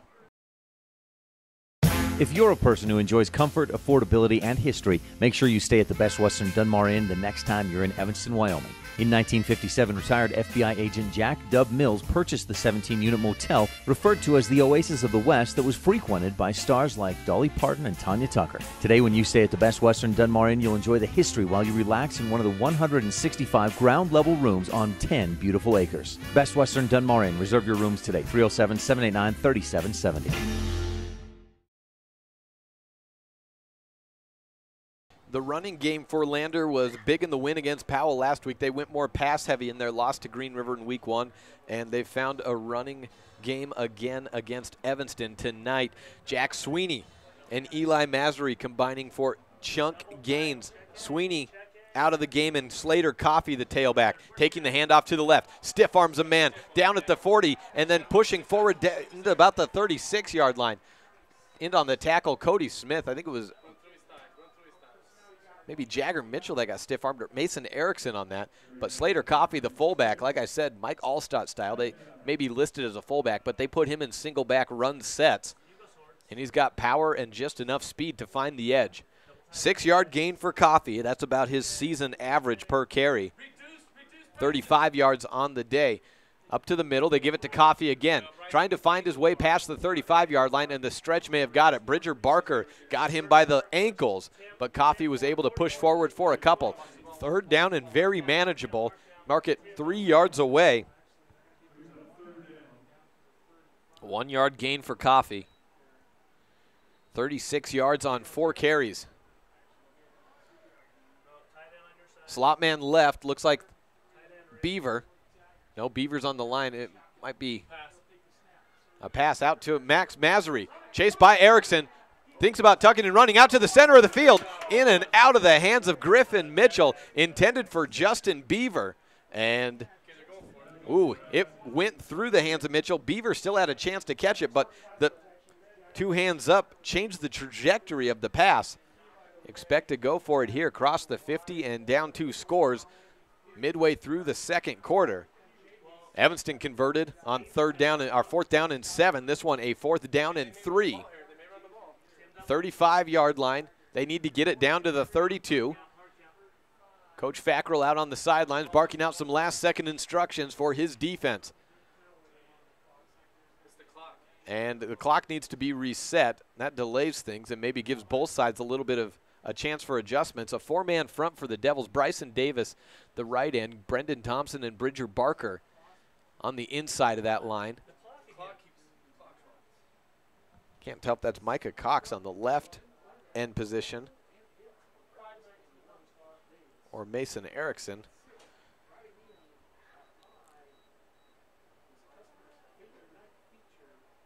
Well, might be Jesus Quintero as well. Clock appears to be okay now. 5:19 left. 4th down and 3. Shotgun for Max Massery. Has Eli to the left. Read options been effective. Blitz coming out to the pass. He's pressured in the backfield and brought down for a turnover on downs. Sack was Riley Griggs, but we have a flag marked down at the 41-yard line. And it may be a face mask,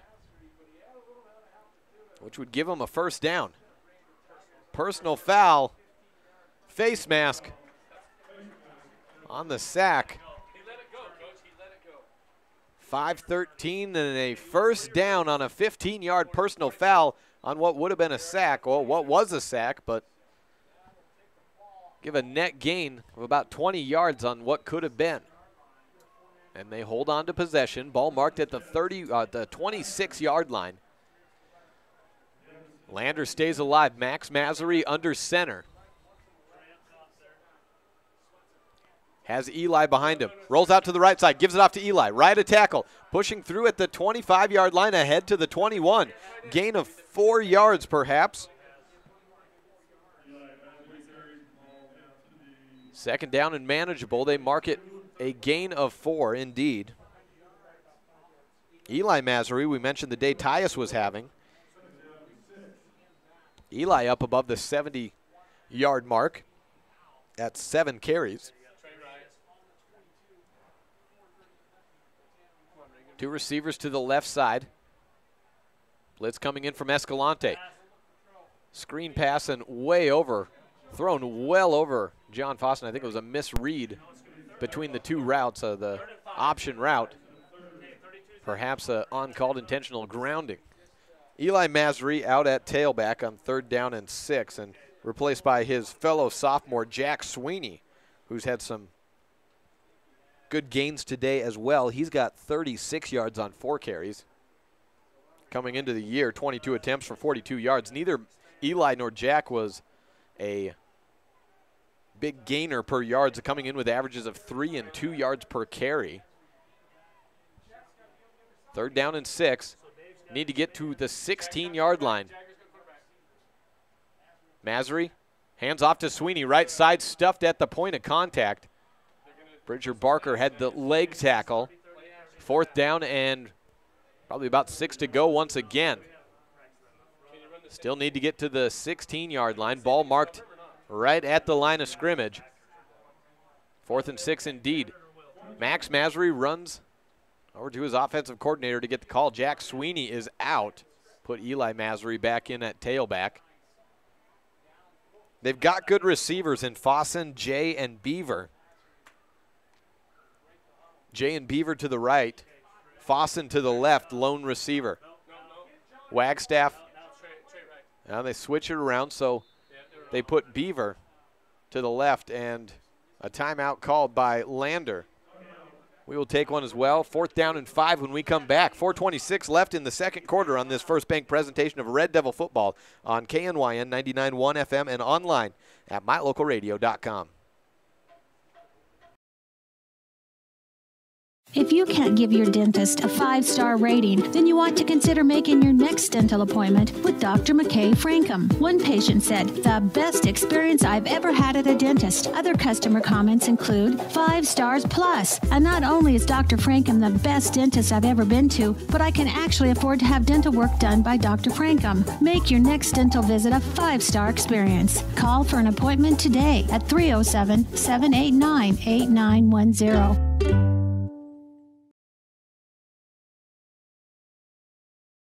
4:26 left, 4th down and 5 coming up. They need to get 4th down and 6 coming up. They need to get the ball to the 16-yard line. Sun setting in the west. The way we are facing, moon up in the south, just above the south end zone, above the goalposts, a crescent moon. Now, is that a waxing or a waning? I think it's a waning crescent moon. Anyone want to look at the calendar and correct me or confirm, feel free. Max Masry in the shotgun. 2 men in the backfield. Blitz coming from the right side. Masry has to look around it. Steps in. Bryson Davis and Pablo Escalante in, and a tuck and run. Bryson Davis got the ball down as Masry threw it away. Effective sack and turnover on downs for the Evanston Red Devils defense. The pressure worked and good coverage in the secondary. With 4:13 left, allowing the rush to get to Masry. Turn things around. Max staying on the field. Ty Massey, the backup quarterback, and also listed as a slot receiver, in at safety. Talking to Coach Scott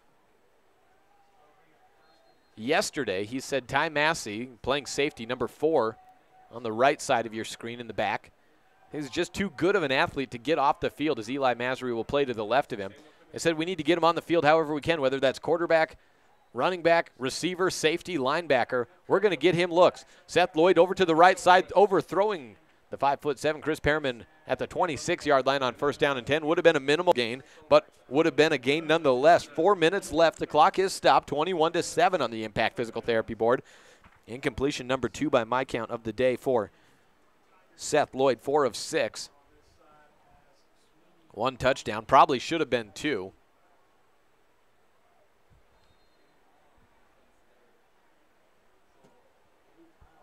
I think he might be 4-7 because I did not count that. I was all ready to count that second touchdown pass to Smith. Corney ended up getting his third touchdown run of the day instead. I formation to Lloyd, gives it to Cornea, busting right up the gut to the 26-yard line, gain of 4 yards on the carry. Puts him 2 yards shy of the 100-yard mark for a third consecutive week. That's child's play for Tyus Cornea this year. It's the 200-yard mark. That's been the barometer so far early on in this season. Elias Rivera limping off the field. That's the nose tackle for Lander Valley, and he's been stuffing up the line. So with him out on third down, 6 yards to go, Evanston wants a timeout. Had 4 receivers set up, but 3:21 left on the clock. Timeout number 2 of the half. I believe Evanston has 1 more. We'll be back in 30 seconds on this First Bank presentation of Red Devil football on KNYN 99.1 FM and online at mylocalradio.com.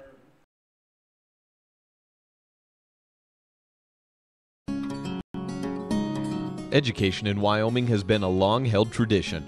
The communities that make up Uinta County School District number 1 are committed to those traditions. Student learning, teacher and staff development, extracurricular activities for students to choose from, quality facilities that are clean and comfortable, and a transportation department that always goes above and beyond are just some of the ways we work as a community to help students succeed. Uinta County School District number 1, pathway to excellence. As we mentioned, play prior, or leading up to that timeout for Evanston, Elias Rivera limping off the field. That's the nose tackle for Lander Valley, and he's had a couple of good runs so far. And thank you, Lex. It is a waxing crescent. Appreciate taking a look at the calendar there. And we are at 31.9% full on the moon today, so how about that? Third down and 6, ball marked at the 25-yard line. Need to get to the 31. Pistol form for Seth Lloyd. Good snap. Delayed handoff up to Cornea, and no one in the area to the 40-yard line, 45. Finally, they close in. First down and a whole lot more. 15, 16-yard gain for Cornea out to the 45, 46-yard line. And there is that 100-yard mark once again. Uh-oh. Being pulled back. Flag at the 31-yard line. That delayed handoff in the shotgun has just been an absolute automatic first down for the Red Devils this year. So third down and take that run away and still not at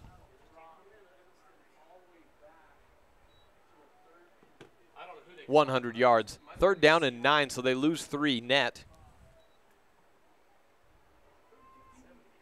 Varsity loses in 3 sets to Kelly Walsh over in the volleyball court. We will be bringing you the Rock Springs game tomorrow. Third down and 9 to go. Ball at the 23. Roll back to the middle. Good completion to Angel Rodriguez out at the 32-yard line. Tries to run to his right. First down and move the chains. Gain of 11 on the play. 2:47 left in the first half. 21-7. Evanston holding strong so far. A turnover on downs most recently. Lander Valley offensively looking pretty darn good. 71 yards on the day for Seth Lloyd through the air. Out to the right side, Chris Perriman completes it. Or draws in the completion. Gain of 6 on the play. Out on the far near sideline. First completion of the day for Chris Perriman.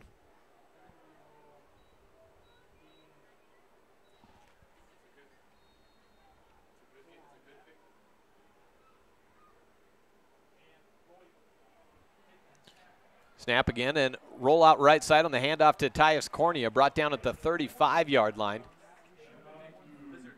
Call it a no gain there. They move it back a yard. Loss of 1 for Cornea.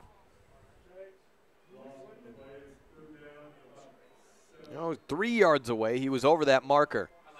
Now he's 1 yard back. 97 yards. Pistol form for Seth Lloyd. 3rd down and 7 to go. Rolls out to the left side, underthrows his intended receiver, Rigdon Wagstaff, and probably a good thing he did because Wagstaff was shaded well defensively by John Fossen, and it probably would have been an interception. Check that. That was Ty Massey on the coverage. 4th down and 7 at the 35-yard line. We may see punt number 2 of the season for Evanston with 1:36 left.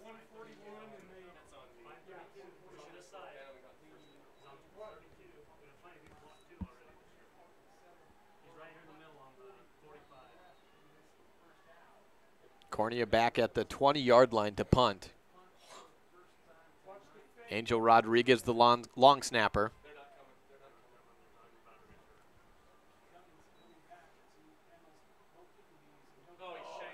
Shank punt down and out of bounds, maybe to the 40, maybe just a bit before, but either way on the Devils' side of the 50-yard line.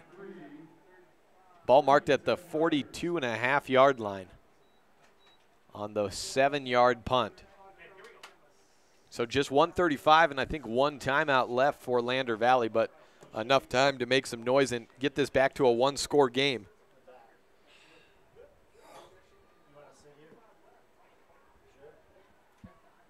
Three-man front for the Devils. Max Masery breaks the huddle. Eli the tailback. Slot man right side. Connor J on the line. And handoff to Masery. At the 41-yard line, he gains a couple. 2nd down and 8. No huddle offense. Clock continues to run at 1:20. Three-man front, 4 linebackers. Spread out to the right side, covering receivers here. Bringing the blitz to the left side. Wagstaff can't get to his man, and the ball dropped by the intended receiver there at the mid-yard line. Was that Swenson there? Looked like the corner, or the tight end there. And it was Swenson dropping the ball. He's 4 receptions on the year. He's been a big part of the offense as Lander Valley takes a timeout, but he was overthrown twice, and that one right in his hands at the 35-yard line. Would have been close to a turn and run for 1st down yardage. 59 seconds left, though. And 2nd down, now 3rd down and 8 at the 40. We'll keep it right here as we're caught up on the ad breaks. Lander quick out of the huddle of the timeout, and Max Masery set for a 3rd down conversion. See Beaver and Jay in the huddle. And John Fossen, the 3rd receiver. Let's see who number 4 is. It's Swenson, the tight end, split out left side. Masery to the left of Max, the quarterback. 3rd down and 8. Roll back, blitz coming. Wagstaff tries to outrun him. Max tucks and run at the 35, 30, 25, 20, out of bounds at the 21-yard line.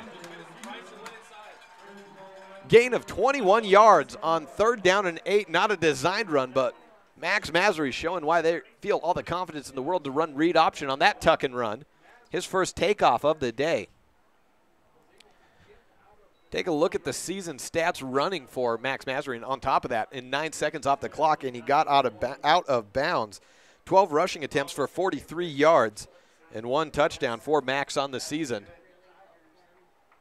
Masery breaks the huddle. Split man left.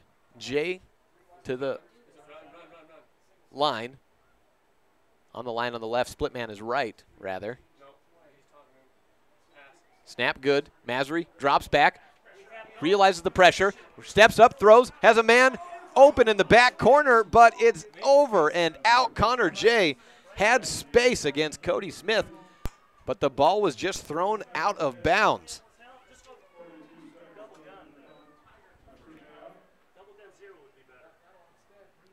Second down and 10.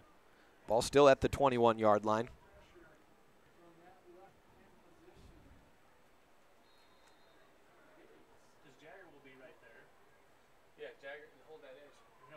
Masery breaks the huddle. 42 seconds left. Second down and 10. Defense spread out to the left side.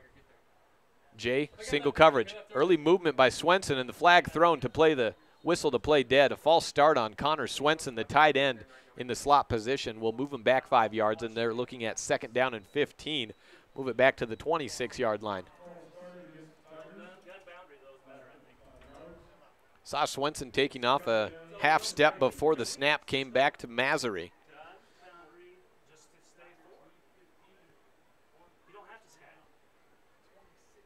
They could easily be working for a tie here, if not for a good 4th and 3 stop by Evanston. Last drive.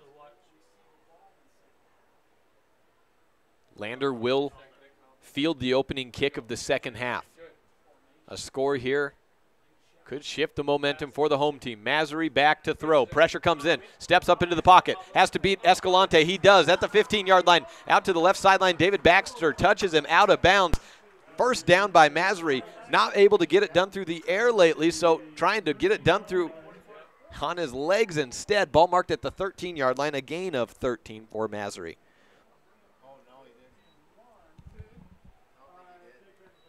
They say short of the first down yard marker. I thought he got to the 11. So 3rd down and 1.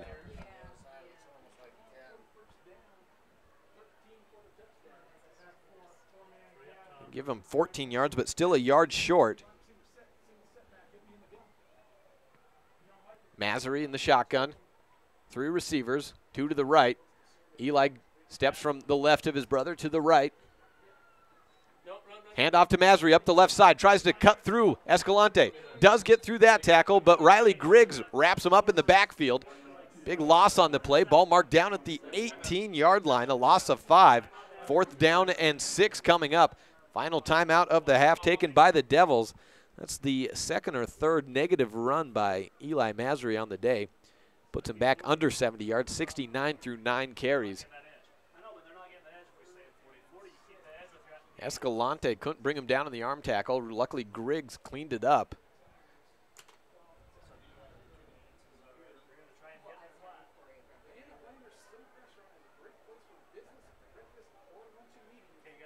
Again, Evanston losing in 3 sets to the defending state champions, Kelly Walsh, today.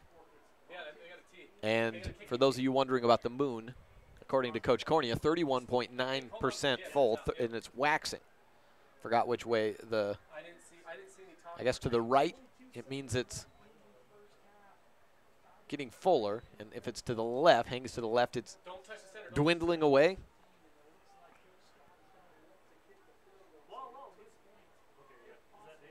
It's been a while since my BYU independent study astronomy course. 4th down and 7. And a field goal attempt for Caden Heil. Ball placed at the 25-yard line. The kick is up and off to the right. I think that's good, just barely. Straight up. We've got very short uprights here. Tough to judge, but it's good. 21-10 on a 35-yard field goal by Caden Heil.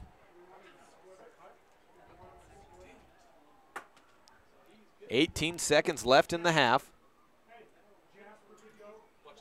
Still a 2-possession game, but Lander Valley needing some points and heading into the second half, receiving the opening kickoff. The way their offense has moved after their first drive, things are trending well for this up-and-coming team. 1-1 on the season, unranked, of course. Evanston 2-0, jumping into the top 5 with the loss of Green River last week.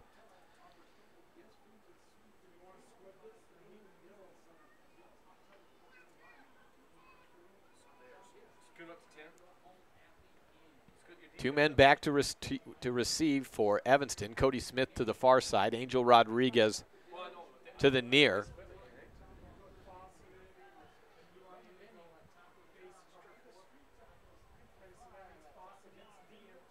We may need a holder. Is that what's going on? No. That's just Heil down on one knee, getting set to place it onto the tee. Wind still whipping. Coming in from the south. Heil with the arm up. And they go for the onside. Catch and fall back down on it. Evanston averts a possible crisis situation. Jagger Mitchell on the catch. Fielding the onside kick. 14 seconds left. Evanston with the ball at midfield. Do they take a try down or they take a knee and go into the half? Seth Lloyd trots back out to lead his team. Third-year starter at quarterback. Came in against Cheyenne South as a sophomore after an injury to Jesse Barker in the opening game of the year at Evanston's last season in 4A. Jumping down to 3A last year, finishing 4-4 on the season.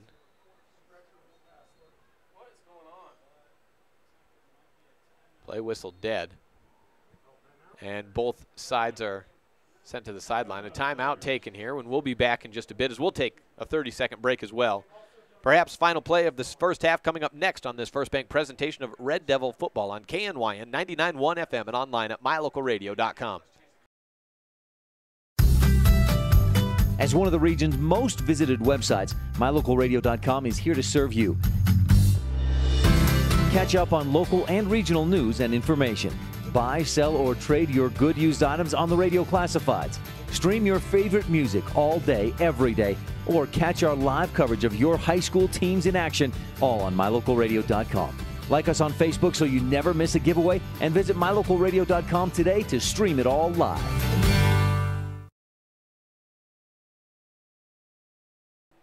Back here at Bill Bush Stadium in Lander, Wyoming, 21-10 on the Impact Physical Therapy board. The road Warrior Evanston Devils up 11, but Lander trending as we reach the end of this first half. Happening earlier today, Milford running over Rich County, 44-8 the final. Shotgun form for Seth Lloyd, and he hands off to Angel Rodriguez at the 45. Cuts out to the left, cuts back in, and he's open at the 45. He's got open space, 40, 35, down to the 20, cuts back in, inside the 20, and the first half ends.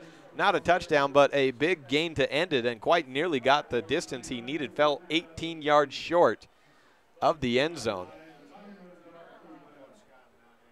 38-yard gain to end the first half for Evanston. And did they get it says zeros, and Evanston thinks they have one more play.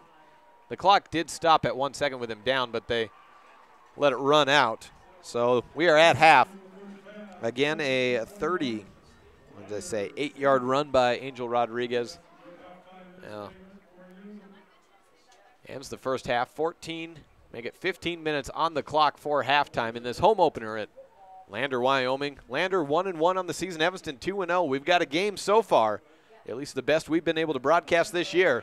Evanston with some definite adjustments. I'm sure they'll be making it half. Lander probably wants to get that running game going a little bit more, but in the meantime, Max Masery, tucking and running, has been offering some of that.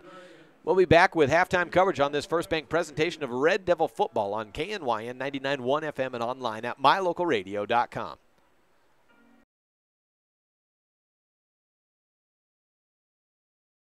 Landmark Plumbing and Heating. When you need them, they'll be there. Specializing in plumbing, air conditioning repairs, furnace installation and repairs, water heaters, HVAC system installation and maintenance. What's in your ductwork? Landmark Plumbing and Heating. And do your excavation work for septic systems and sewer cleaning. 307-789-8793. You'll find them in Evanston. Landmark Plumbing and Heating.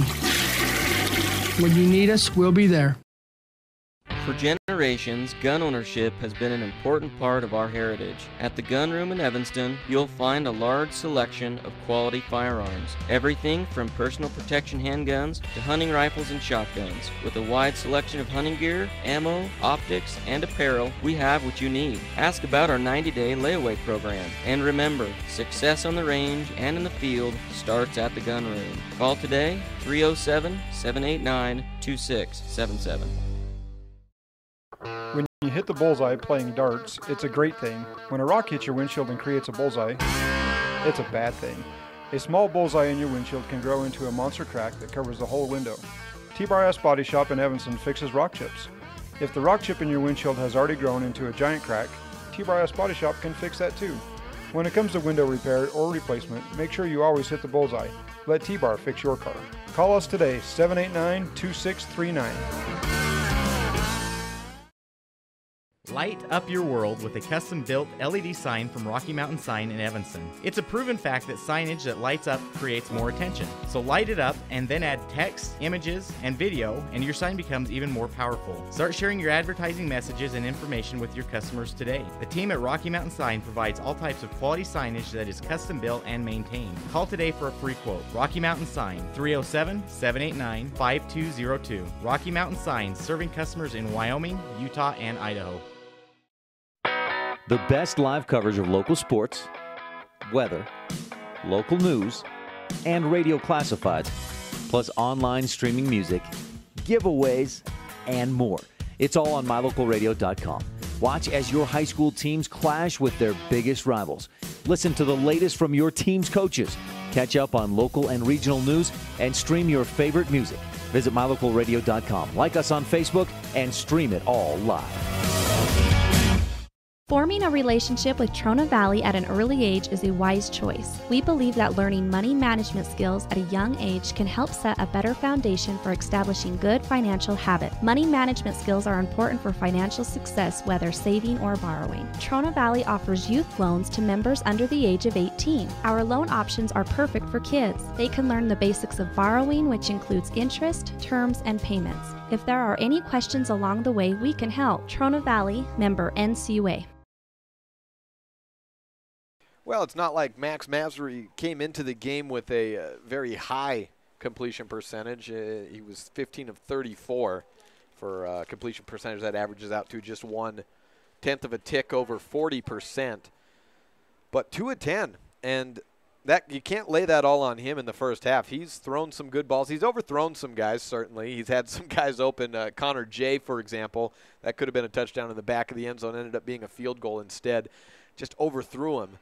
And he overthrew his man Conrad Swenson a couple of times, but Conrad Swenson has also dropped a couple of passes that could have been easy catches.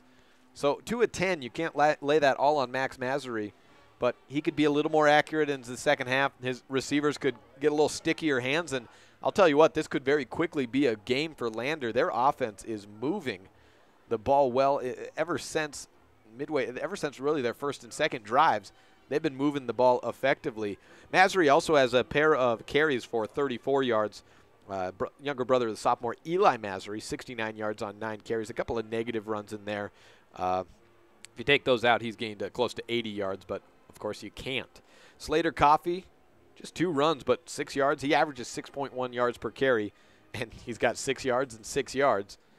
He just delivers, and they may want to get him in the backfield a little bit more in half number 2. Jack Sweeney came in for a spell of Masry for a series. 4 carries for 36 yards. He broke one for 22.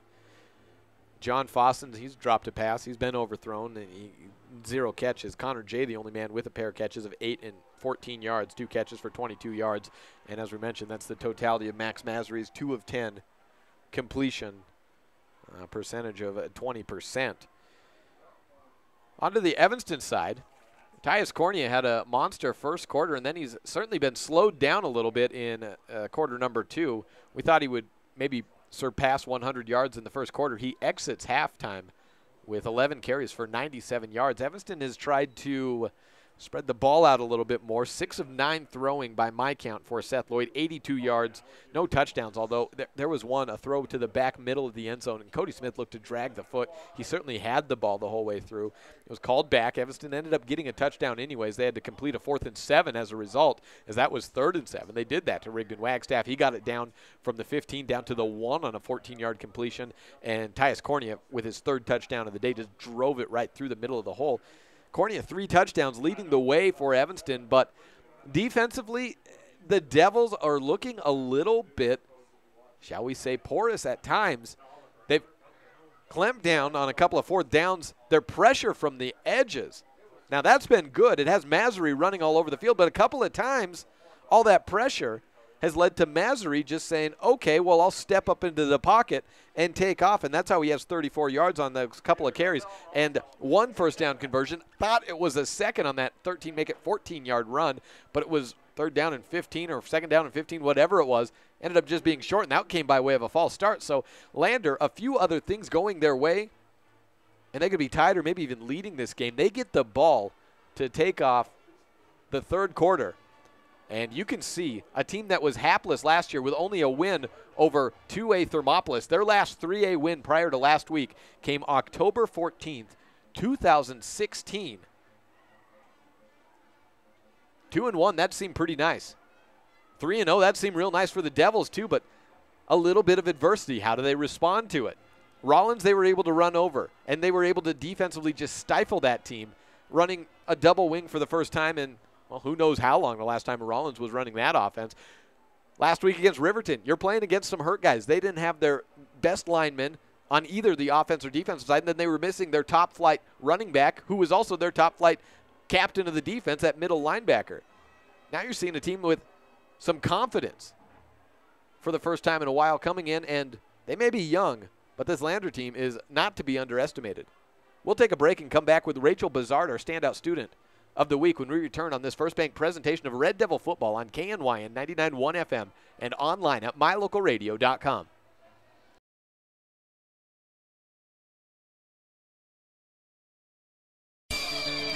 You can always trust Landmark Plumbing and Heating. We can repair all of your heating, cooling, and ventilation systems with ease. Sewer cleaning and septic tanks installation and servicing. We do it. Call Landmark Plumbing and Heating and ask about the on-demand water heater. You can always trust Landmark Plumbing and Heating. 307-789-8793. Find us in Evanston. Landmark Plumbing and Heating. When you need us, we'll be there. I'm with Rachel Bizard, our standout student for the week, a sophomore at EHS. You have qualified for unofficially 4 events so far on the swim team, officially 3. The 50, the 200, and the 500 are your official ones. The 100, you had a little bit of a hang-up, though. What tell us about that? We were doing a home meet, and we hadn't set up the previous day, so by the time we got to our meet, our scoreboard and our touchpads were not working, so we had to continue with the meet with hand stopwatch times. So officially it doesn't count unless you have the touchpad times as well. How was your time in the hand timed in relation to the qualifying mark to what your time was? I was a second under qualifying. So you figure with a hand timed event, you're going to get a little bit lower, but probably not a whole second less. What's the average on that? Usually it's like a 0.30 of a second slower, just from it takes a while for a person to register that you've touched. So you feel confident that you can get that 100 too then? Yeah. Outside of the freestyle events, are there other events that you're looking to qualify in? The 100 backstroke and the 100 butterfly, I think, are the only other 2 I can qualify in. As a freshman, you qualified for state. What were the events that you competed in at state?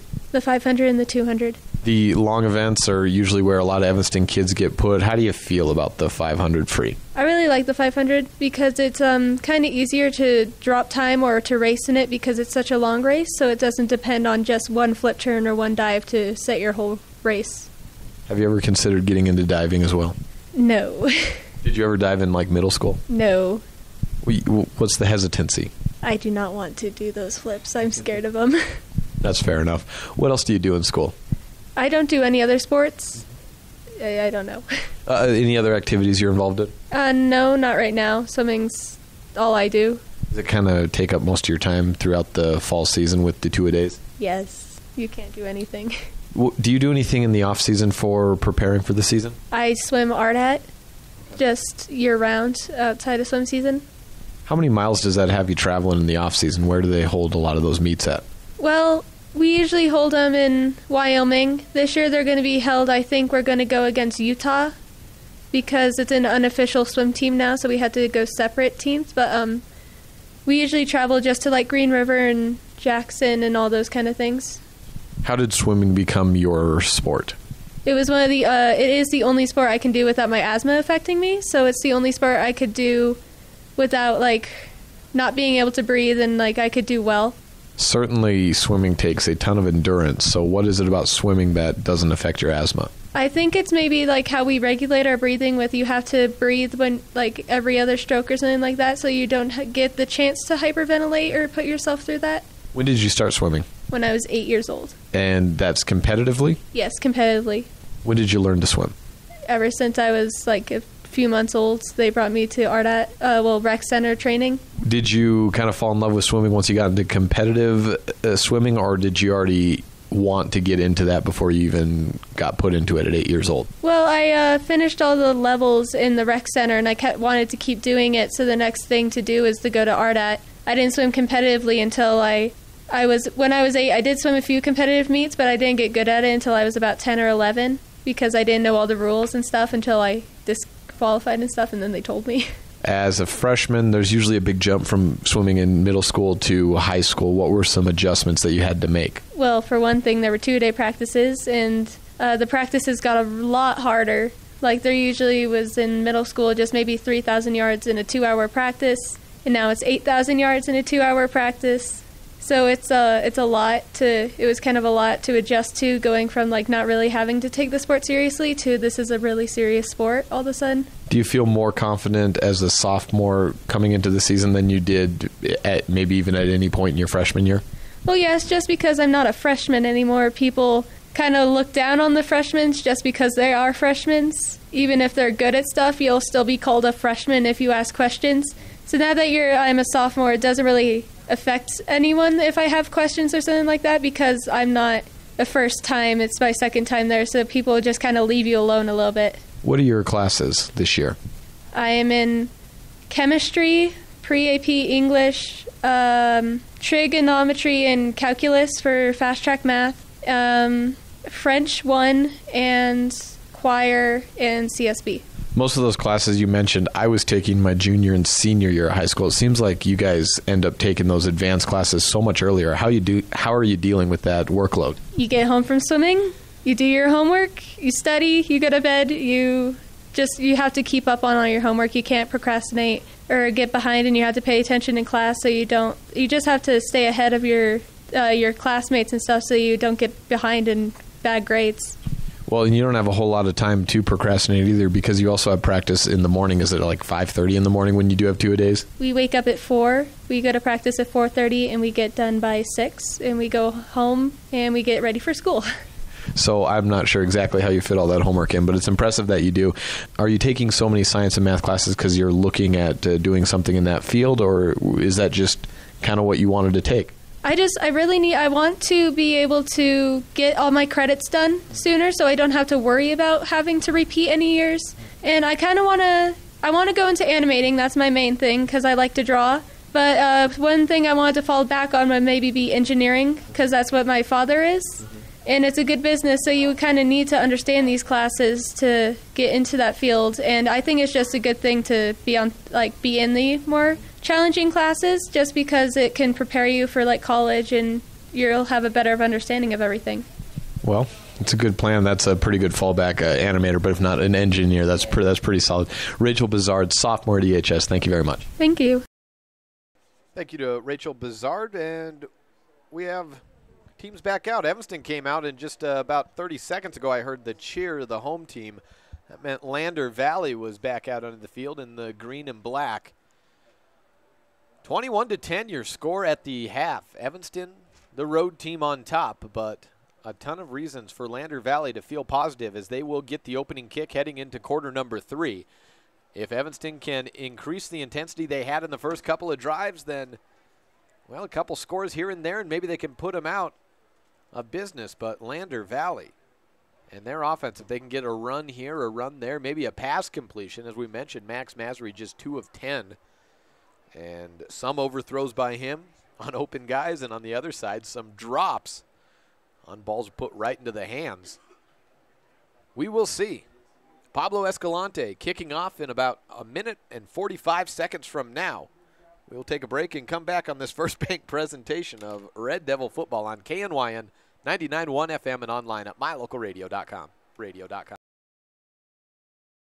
For over 10 years, the professional and friendly staff at Mountain West Business Solutions has been serving customers in Wyoming and Utah. Our professional technicians live and work in communities across both states. This way, we are able to provide quick, quality service to all of our customers. We serve businesses in all sizes, and we also provide service and supplies for HP printers. Please call us today and let's see how we can help with all your printing and copying needs. Mountain West Business Solutions, a local company with a toll-free number, 866-583-9925.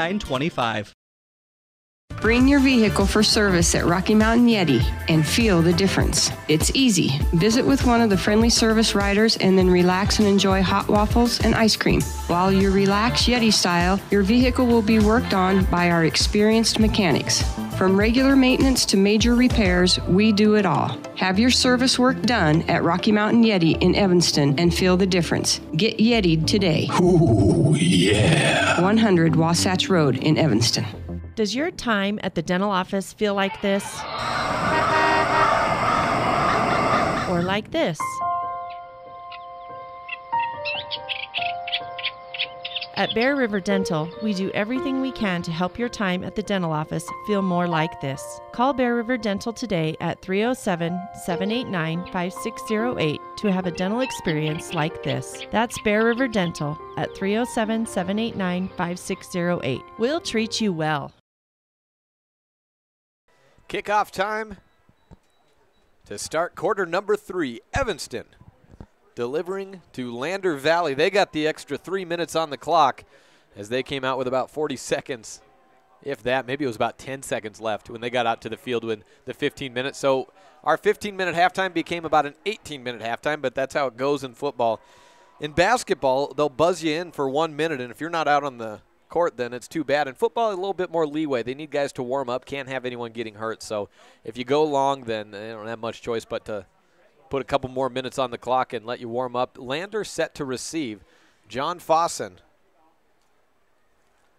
back there on the kick return. They're joined by Max Masery, I believe. I'll double check on that. You know, Max, yes, indeed. Usually you try to keep the quarterback as healthy as possible. Evanston's keep Seth Lloyd. They let him play a little bit of linebacker, but for the most part, they like to say, hey, just focus on quarterback. Max Masery, he's doing everything. He's running, he's throwing, he's playing safety, and he's kicking, returning kicks. He's doing everything. The kickoff, there was a flag on the play going against Evanston.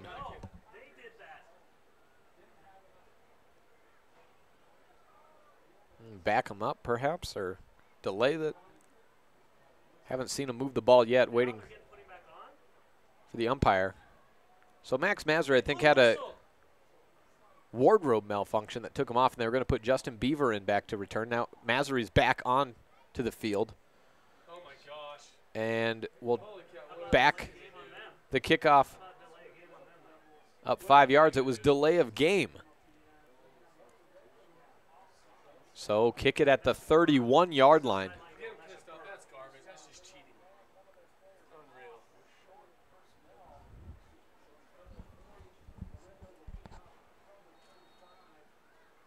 We'll try it again. 5 yards deeper. And Powell has upset Douglas. So a win by Powell, 7-6 over Douglas. In football, yes indeed. Warland loses to Jackson, big. Into the end zone, rolling on the line. Touchback, just on the line. Just getting word from Kevin Coyle. Powell upsets Douglas in a low-scoring game. I'm going to refresh here. That's what I saw at the halftime score. Says fourth quarter right now, and it's apparently gone final. Powell 7, Douglas 6, so number 3 will fall. And Powell, which lost to Lander Valley last week, will get a win on the season. Cody currently up on Rollins 21-0 in the third quarter. Torrington 28-0 over Green River. And Star Valley up 33-3 over Riverton. Jackson beats Warland 42-12. 3 receiver, 2 to the right side. Masery takes a handoff. Hands off to Eli Masery at the 20. He scoots forward on the left side out to the 25. He gets tripped forward. 5-yard gain on the play for Eli Masery.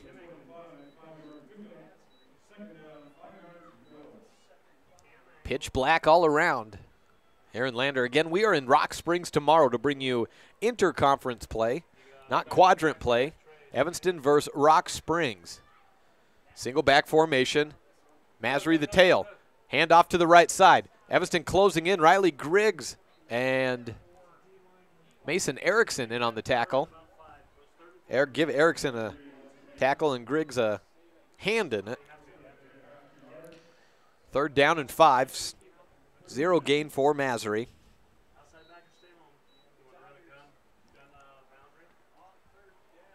1 minute gone by, and Max slow back into the huddle, down to 11 minutes. He's just 2 for 10 on completions today. He's thrown some good balls. He's thrown some not so great balls. Only completions have gone to Connor J. 2 backs, Coffey and Masery. 3 receiver set, Beaver in motion. They put Connor J on the line, and now Beaver straight behind him. Looking out to the far side on a wide receiver screen rollout. Incomplete play, intended receiver Masery. Double coverage for the Devils. Riley Griggs in on the stop, and Bryson Davis as well. So make it 2 of 11. And not to be 4th and 4 inside the 50, or deep inside their own 50, I should say, at the 25-yard line. Lander Valley will have to punt, and Evanston's defense has, for the moment, done their job to try and slow this momentum. Now relying on the offense to come out and respond in the third quarter. Good punt, kick deep, fielded right through the hands and picked up by Max Masery to the house. Missed muffed punt by Angel Rodriguez, down on his knees, beside himself. A special teams touchdown makes it a 4-point game with an extra point coming up. That would make it a 4-point play. Max Masery, the quarterback, we said he did it all. He throws it, he runs it, he returns kicks, and he picks up special teams fumbles and takes them to the house.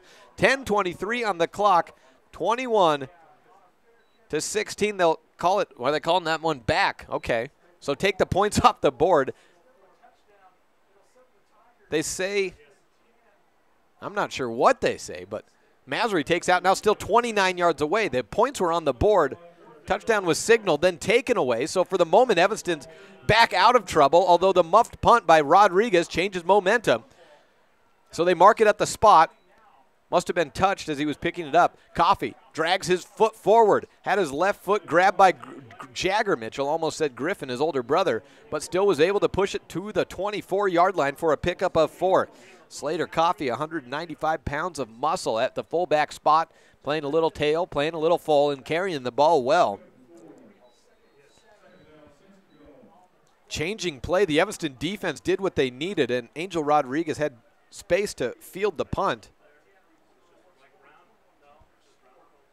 Went right through his hands. 9:45, the snap comes in to Masery up the middle at the 20-yard line. Griggs spins him around, but he still falls forward inside to the 19. Gain of 5 on the play, and near a first down. The ball marked at just shy of the 19-yard line, so officially a gain of 4. They need about half a yard for a first down. 78 yards on 12 carries.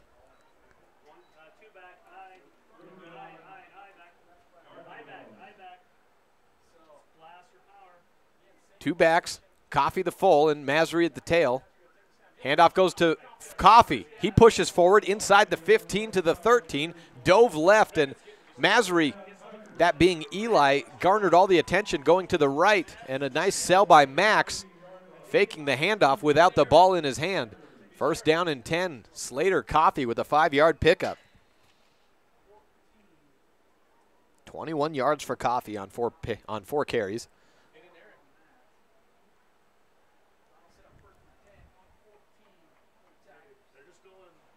First down and 10 on the 14-yard line.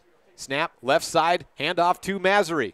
Ethan Moyer drags the man down, takes Masery down at the 15-yard line. Should be a no gain or a loss of 1. They move him back a yard or 2. Second down and 11.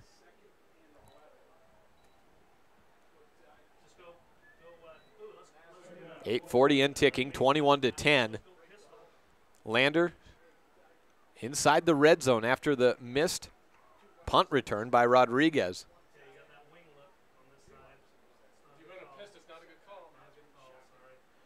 Snap. Masery being pressured, rolls out to the right side. Moyer on the run, Ragstaff on the run. Out to the far sideline, intended for Slater Coffey or John Fossen, thrown out of bounds. Fossen wanted a pass interference call, but any pass interference would have happened well outside the field of play. Clock stops, third down and 12. Ball marked at the 15-yard line, make it 3rd and 11, I think. Maybe the 16. Hard to see from this angle. Either way, 3rd and more than 12. The scoreboard says 12, but it looks like it's maybe a yard and a half. Maybe it's 2 yards beyond. 8-17. 4 receivers set. Shotgun formation for Max. Rolls back, sets out to the right. Has Connor J. Had a hand on it, but overthrown on the defense. Chris Perriman. 4th down and 11. Ball marked at that 16-yard line. 8:15 left, and Caden Heil, who finished the first half with a field goal, will be tasked into making this a one-possession game. They would need a 2-point conversion following a touchdown to make it to 21 points, but a 2-point conversion is what they got, or what they stopped a week ago against Powell. Powell upsetting Douglas 7-6 today. Kick is up and through the uprights. Caden Heil with another 35-yard field goal. Coming by way of the fumble of Angel Rodriguez on the punt return. Evanston got the stop, but Lander got the ball back. Max Masry on the fumble recovery. Took it to the house. It was called back at about the 30-yard line. And with 8:09 left, it is 21-13 on the Impact Physical Therapy board on this First Bank presentation of Red Devil football on KNYN 99.1 FM and online at mylocalradio.com.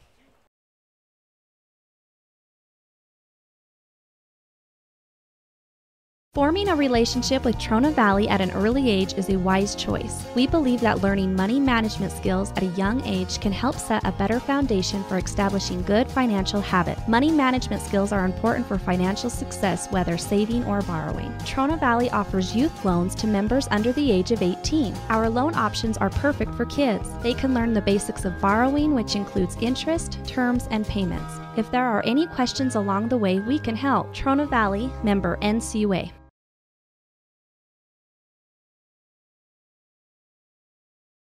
Evanston will field down 3-0 in the third quarter scoring differential.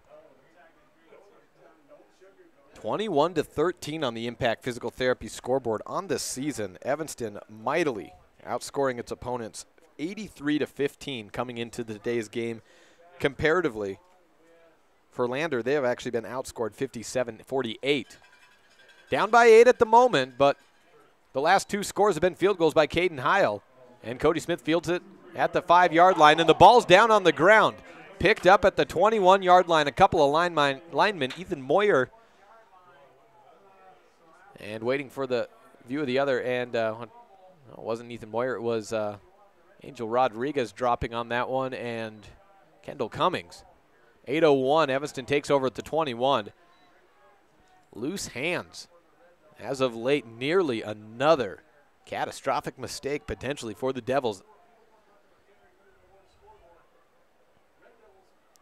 A one-possession game. This is new territory for Evanston in the third quarter. They've been able to run away from their first 2 opponents. Lander on their home field, on the grass. No such deal tonight. Chris Perriman split out to the right side. Cody Smith to the left. I formation. It's been a while since we've seen a good run from Tyus Cornea up the middle, or to the right, or to anywhere, trying to get over 100 yards. Lander's been able to shut him down in the back half of the second quarter.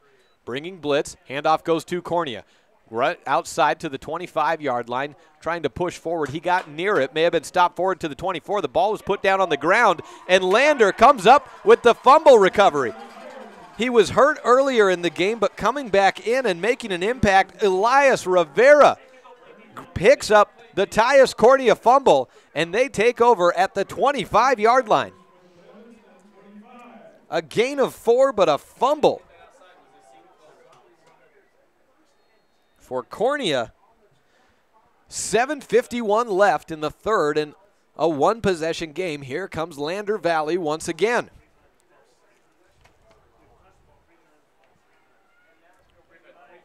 Three receivers, 2 to the left side. Back on either side of Max Masry in the shotgun. Handoff to Eli Masry up the left side. Across the tackles. Cuts into the 21-yard line and just shy of the 20. A 4-yard gain on first down.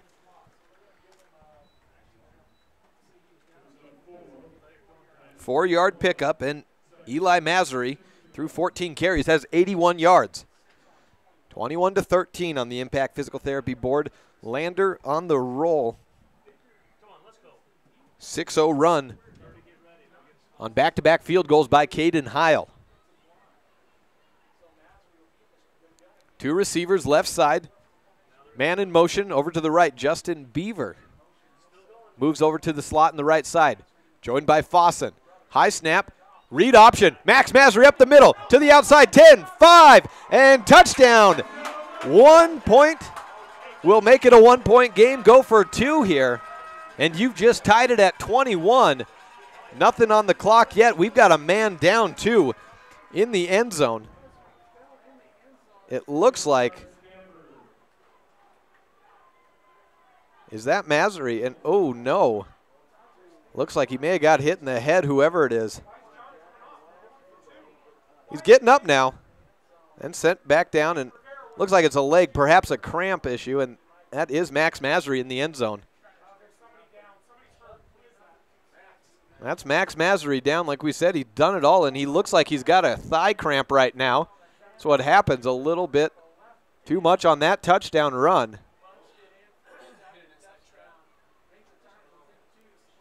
Still trying to stretch it out. The score 21-19 on the Impact Physical Therapy board. Touchdown by Max Masery coming on the fumble at the 25-yard line. 1 play and a touchdown on Masery's 3rd run of the day. That one a read option. Last 2 came on scrambles. 59 yards in the TD.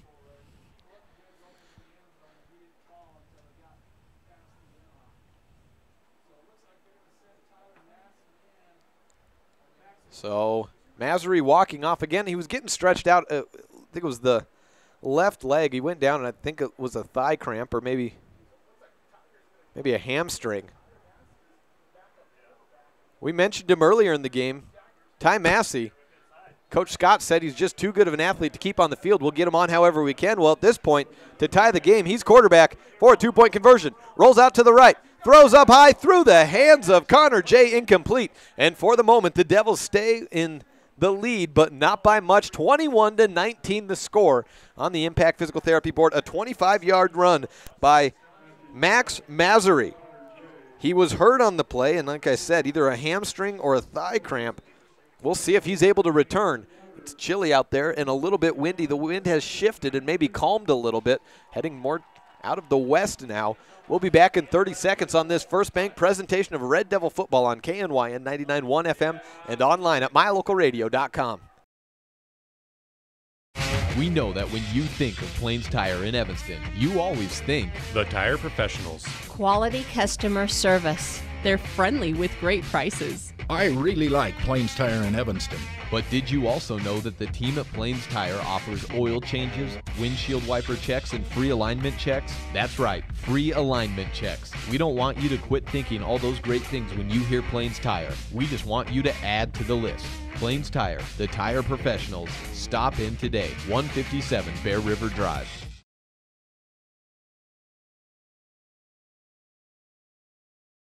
Kickoff set up for the Lander Tigers. 3 turnovers in a row by the Evanston Devils have them in a narrow 2-point game. They led 21-7, a 12-0 run for Lander. Ty Massey was not able to complete it to Connor J in the end zone, so that keeps it an Evanston lead at the moment. Angel Rodriguez fields at the 5, breaks through a tackle at the 20-yard line, cuts into the middle of the field, and brought down at the 28-yard line, where Evanston will start the drive. 1 play and a fumble to start their first drive of the third quarter. Tyus Corney was able to go over 100 yards in that one, but don't tell him about that. Doesn't want to hear it right now. All he knows is he put it down on the ground.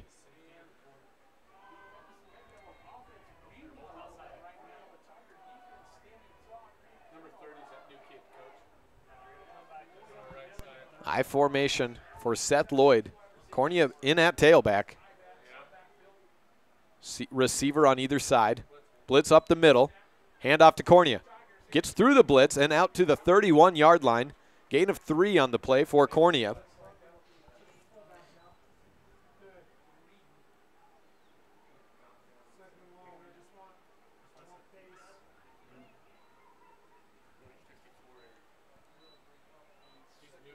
Second down and 7. Ball at the 31-yard line. Eye back again for the Devils. Caden Heil playing safety in place of Max Masery. Hand off again to Tyus Cornea. He's stuffed up from behind. The ball may have been put down on the ground again. No. He held on to it, but did not get back to the line of scrimmage. Brought down, well, maybe at the 31-yard line. The scoreboard says the 32. It was definitely at the 31. So a no gain on the play. Third down and 7.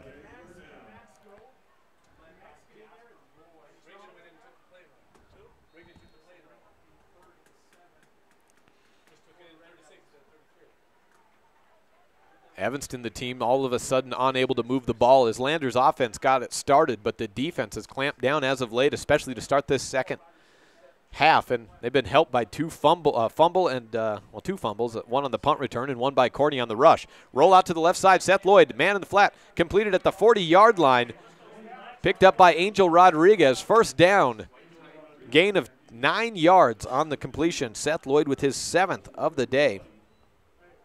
Rodriguez second catch, 2 for 20 yards.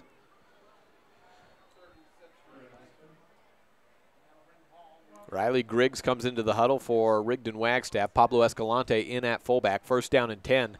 Evanston just able to move the chains. 5-10 and ticking. 21-19. Lander on a 12-0 run. Blitz coming from the right side. Pistol form for Seth Lloyd, 2 receiver set. Design quarterback draw. He pushes forward at the 40-yard line and gets just back to the line of scrimmage. Second down and 10.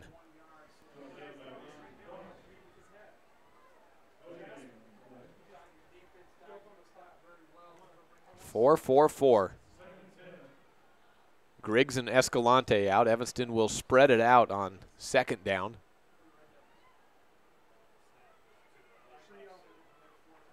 Four receiver set, 3 to the right side.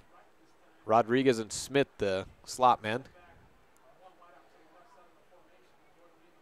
Snap goes up, roll out to the right, throw deep, out to the sideline, picked off at the 50-yard line. 40, 30, 25, 20, 15, and out of bounds. At the 10-yard line, another turnover for the Devils.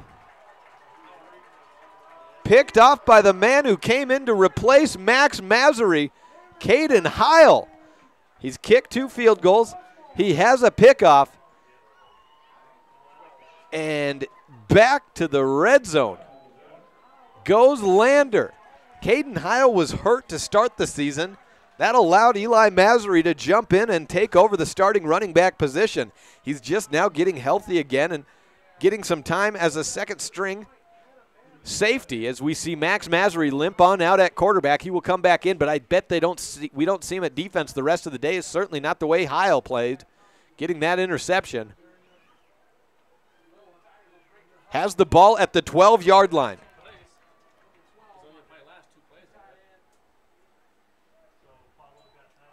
Handoff left side to Masery. No gain on the play. Second down and 10. 38-yard interception return by Caden Heil.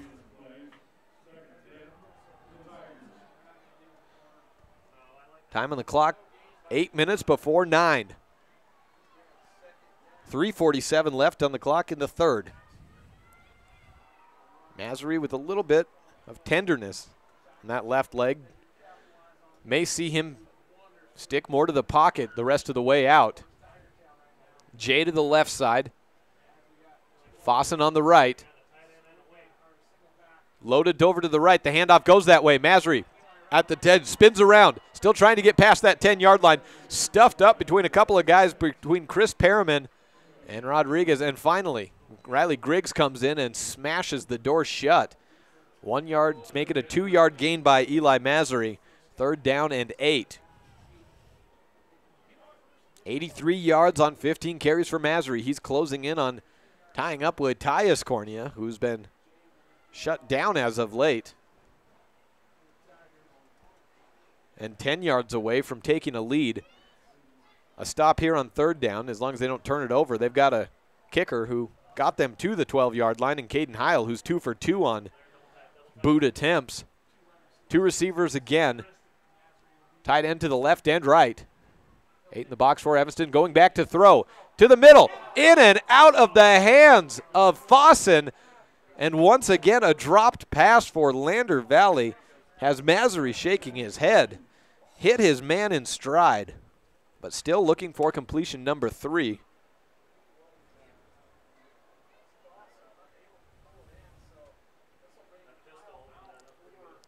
So they will go for a field goal. Caden Heil on the boot. Max Massery, the holder, setting up at the 16-yard line. 26-yard attempt, 2:31 left. This for the lead. It's down, kick is up, and it's true through the uprights. Lander Valley on a 14-0 run has taken the lead on the Impact Physical Therapy board. Make it a 15-0 run, 22-21.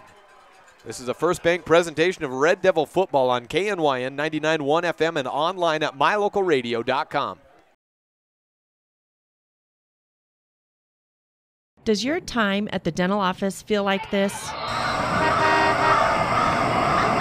Or like this? At Bear River Dental, we do everything we can to help your time at the dental office feel more like this. Call Bear River Dental today at 307-789-5608 to have a dental experience like this. That's Bear River Dental at 307-789-5608. We'll treat you well.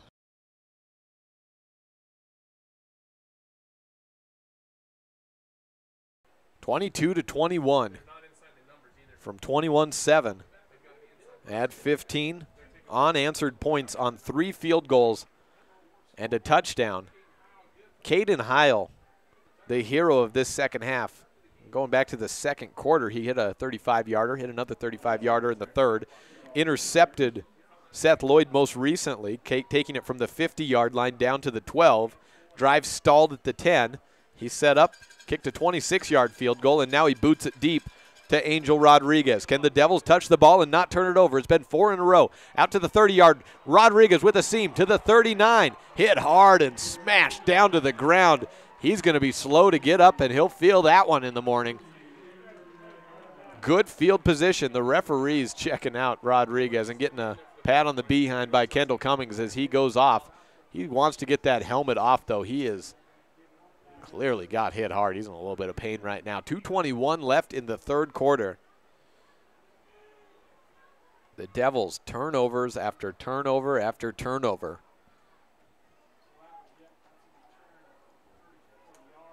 And they've had a little bit of an inability to move the offensive chains as well. No updates in the scoring. Anything gone final? Doesn't look like it. Evanston still in the huddle. Powell 7. It's finally gone final on Wild Preps, but Kevin Coyle jumped out ahead and let me know before he updated the website that Powell has upset number 3 Douglas in a 2-score total game. Single back formation, 4 receivers, 3 to the right side. Ball at the 39-yard line. Pitch right to Cornea at the 40-yard line. He cuts through, gets through, hit up by 2 defenders. Gain of 3 on the play. 2nd down and 7 coming up. Down to 2 minutes in quarter number 3 in Evanston. On the downside of the score for the first time tonight. They once again got an opening drive touchdown. 3 in all for Tyus Cornea, 8 on the year, but that's been it, and it hasn't gotten anything since quarter number 2. Fullback handoff, dive forward by Pablo Escalante right up the center to the 45-yard line, 3 more yards. Sets up 3rd down and 5. Escalante with 46 yards on 4 carries. Had a 45-yarder and then a negative and a 0 gain. Chris Perriman out in favor of Rigdon Wagstaff. Wagstaff had a 4th down and 7 out catch for a 14-yard completion that set up touchdown number 3. That was back in the second quarter. It's been no happy news for the Devils lately. Pistol form, Escalante to the right, Cornea the deep back. Hand off to Cornea. Out right side. Needs to get to the 50. He pushes forward and does that over the line to the 49, depending on the spot. Sure looks like a first down from here, and the referee will move it right past the 50-yard line, and a first down, Evanston. 5-yard gain by Cornea on carry number 16. 112 yards on the day. Final minute of the third quarter. Evanston out of the huddle. Riley Griggs, tight end to the left side, 2-back shotgun set, 1 receiver on either way. High handoff, give it to Escalante. No, check that. That's Angel Rodriguez, 2 tailback set. Picks up 4 yards and brought down. That's his second carry of the day. First one went for 38. We will see if Evanston runs another play. Time is not on their side. Well, score is not on their side, I should say. They're across the 50. They're moving the ball like they have, but the turnover bug has hit them and hit them hard.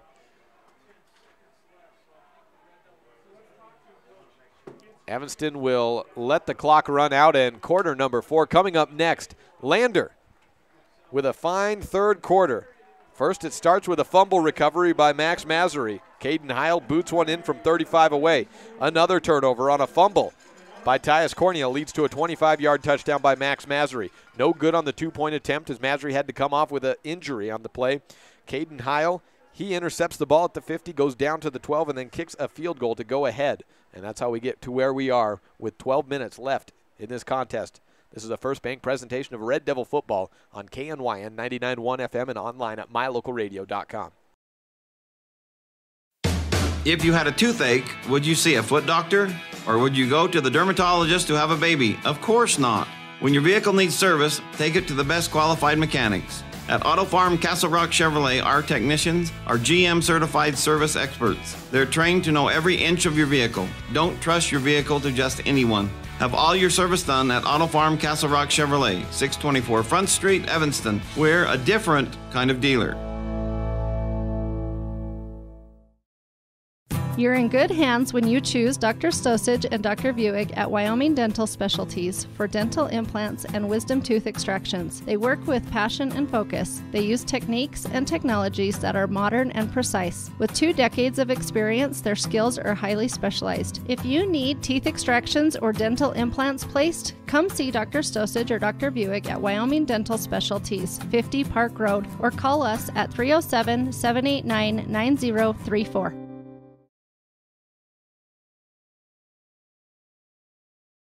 Quarter number 4, 22 for Lander, 21 for Evanston. The Devils coming in 4th in the state in 3A. That was a curse last year when they jumped into the rankings, losing to Warland.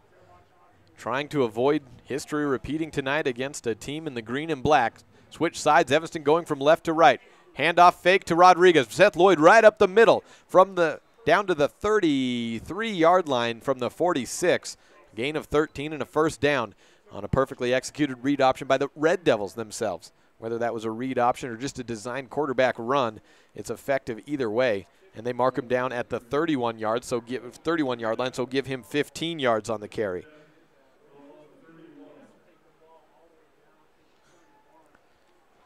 Move the chains, fresh set of downs. Evanston driving across the 50. They haven't scored since quarter number 2. They turned the ball over every time they had it in the third quarter. High snap to Cornea. Cutting to the right side of the guard. 30, 25, 20. Cuts left. 15-yard line, 10-yard line to pay dirt. And Tyus Cornea puts the Red Devils back on top on a 31-yard touchdown run. 15 yards from Seth Lloyd sets up another 31 for Tyus Cornea, and that's that breakout run that has kept the Devils on top all year long, and when they needed it most, down by 1, Tyus Cornea delivers with an outstanding run. Pushes him up to 143 yards on 17 carries, and that touchdown number 4 for Cornea and the Devils.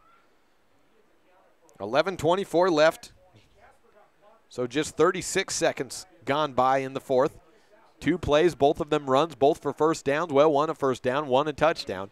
And the Devils will go for 2, up by 5. Receivers spread out to the right. There's 3 of them. Lone man to the left side. Lloyd takes the snap, rolls out, pressure comes in, throws to the sideline, intended for Cody Smith. No chance for the catch, and it's a 5-point contest, 27-25 on the Impact Physical Therapy board. This is a First Bank presentation of Red Devil football on KNYN 99.1 FM and online at mylocalradio.com. When you hear Lazy Boy, Serta, and Ashley, what do you think of? Probably recliners, counting sheep, and furniture. Well, now you need to add Kazine's Furniture to that thought. What about GE and Simmons Beauty Rest? Don't forget to add Kazine's Furniture to that thought. Whenever you think of top-of-the-line brand-name furniture, think Kazine's Furniture. From the front room to the bedroom, the kitchen to the office, Kazine's has the furniture you're looking for. Kazine's Furniture on Front Street in Evanston. Ask about 6 months, no interest, OAC. New owners, new inventory, Kazine's Furniture.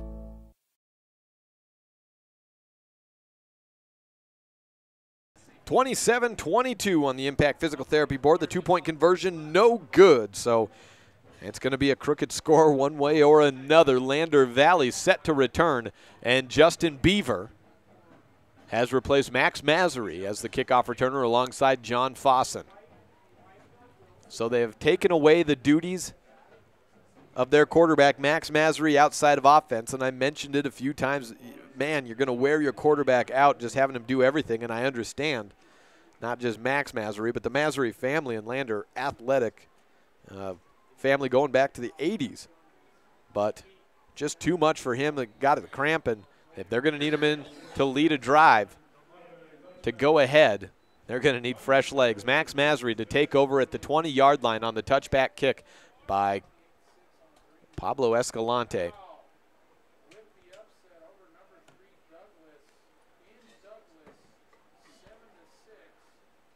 Ball marked at the 20-yard line.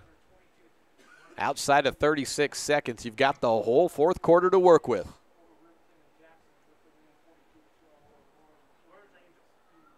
Just one touchdown in the third quarter. 3 field goals going back to the second by Caden Heil. 2 receivers to the near side. Lander going from right to left on our vantage point. Hands off to Masery. Pushes out at the middle of the field to the 21-yard line. A litany of Red Devils converge at the middle. Bridger Barker in on the pile. Bryson Davis, Jagger Mitchell, and Riley Griggs. Eric Orozco down on the ground as well, all stopping Masery. 2-yard gain when it's all said and done for Eli.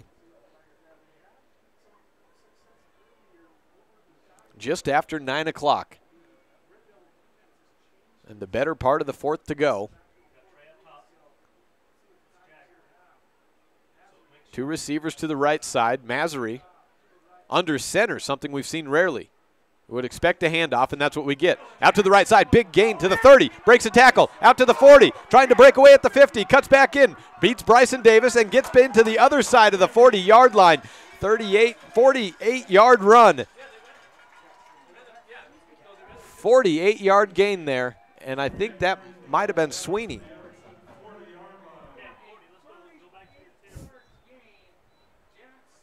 Jack Sweeney indeed with the 48-yarder.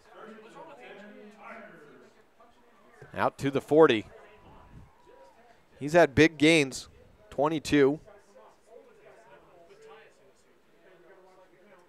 Now 38. Overall on just 5 carries, he has 74 yards.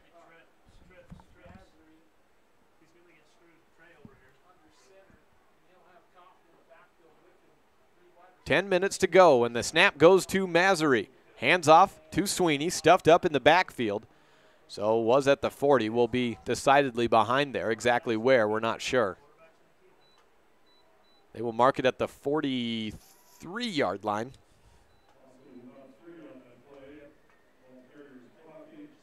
And I stand corrected to the announcer to my right. That was Slater Coffey on the negative 3-yard run.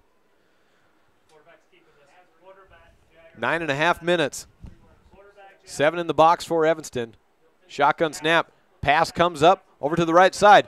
Completed into Swenson at the 36-yard line. He goes down to the sideline, down to the 30, maybe even into the 29, depending on where he went out of bounds.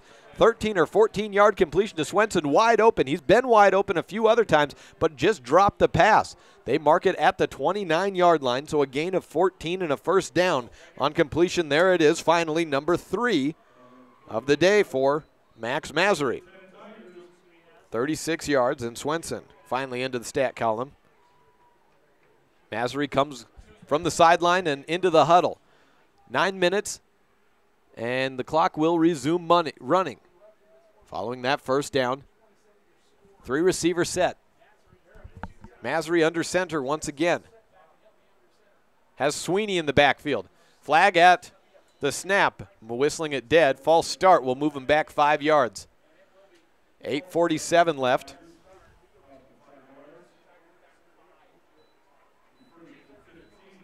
Down to the 30, or back to the 33-yard line.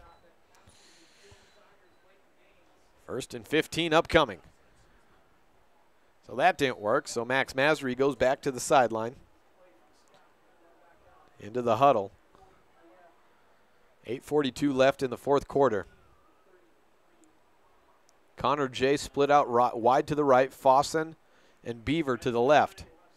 Beaver the slot man, 8-man front for the Devils. Sweeney in the back man, play action to the middle. Beaver, the intended receiver, overthrows him to the left, and Cody Smith tried to go down to his knees and pick up the interception, but just in front of it, or just behind it. 2nd down and 15. Ball stays at that 33-yard line.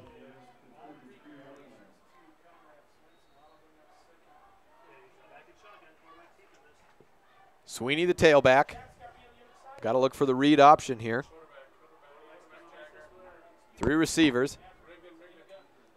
Goes back to throw. Has some time. Deep out to the right side for Jay. And a flag and a pass interference call most likely upcoming.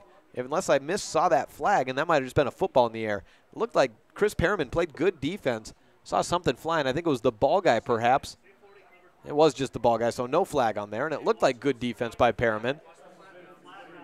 3rd down and 15. Chris Perriman outmatched at 5'7" on a strict height differential. Connor J at 6'3". The ball guys, they got to keep it contained. 2-back set. 3 receivers, no tight end. Shotgun form. Looks like blitz coming up the middle for Escalante and the Red Devils. Does come up the middle. Hand off to Massery. Splits out left side. It's Sweeney instead at the 30, 25, 20, into the 15-yard line. 18-yard gain for Sweeney. He's the big gain man tonight, and Coach John Scott said, I'll run with the hot hand. And at the moment, that's Sweeney. Just shy of 100 yards. 92 on 6 carries. 8 minutes left. Clock resumes. 5-point game. Lander 19 yards out. Or excuse me, 14 yards out.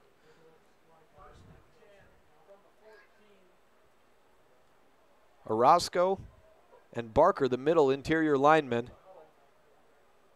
Davis and Erickson, the outside ends.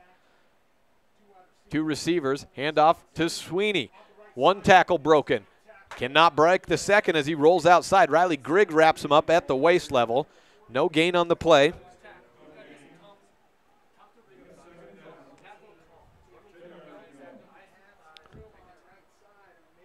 New man in. At receiver, Eli Massery replacing Sweeney. So the one sophomore in for another. Max Massery looking at his no huddle sleeve on the play. 7 minutes running down. They're trying to take some time out as they feel they can get a touchdown here and run some clock. Give the Devils maybe just one last chance. Snap, plays, playoff action, gets out of 1 tackle, will not get out of a second. They say it's not intentional grounding. He was headed to the ground as Bryson Davis had him wrapped up. Now there will be a conference between the officials. He was headed down to the ground. I don't think he made it back to the line of scrimmage. right now, Cody Smith is signaling that the 15-yard line is the line of scrimmage and that he did not make it back. If you don't make it back to the line of scrimmage, then that's pretty cut and dry. No intentional grounding called. It's 3rd down and 10.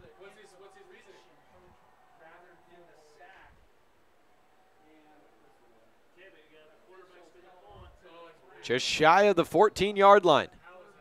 They need to get to the 4. 5-point deficit. Lander trying to erase it. 4 receiver set. Looking off to the right. Throw in. Connor Jay's in the end zone. He jumps up and grabs it.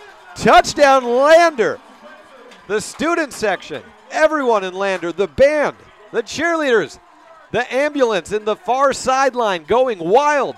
And the lead back in favor of Lander. Connor Jay with a 14-yard touchdown reception to take the lead back 28-27 on the Impact Physical Therapy scoreboard. Max Masry, completion number 4. 3 of those 4 have been for 14 yards.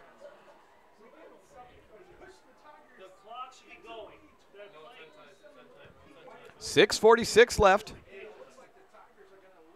And Lander appears to be going for 2. That would make it a field goal differential, 28-27. 4 receivers out. Coffee the back. Looking out to the far sideline for Jay again, just beyond his reach. And no good on the 2-point conversion. Once again, a 1-point game, 28-27 on the Impact Physical Therapy board. Evanston to receive the kickoff next and try to gain the lead back. Not much time left to do so, just 6:46 left on the clock. This is a First Bank presentation of Red Devil football on KNYN 99.1 FM and online at mylocalradio.com.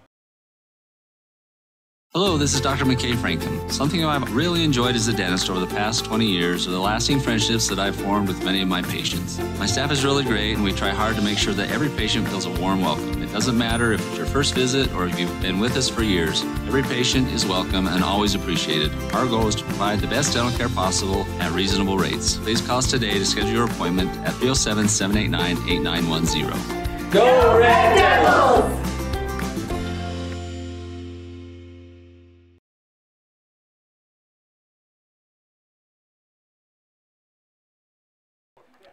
Kickoff upcoming for Lander Valley. Back in front for a second time today, 28-27 on the Impact Physical Therapy board.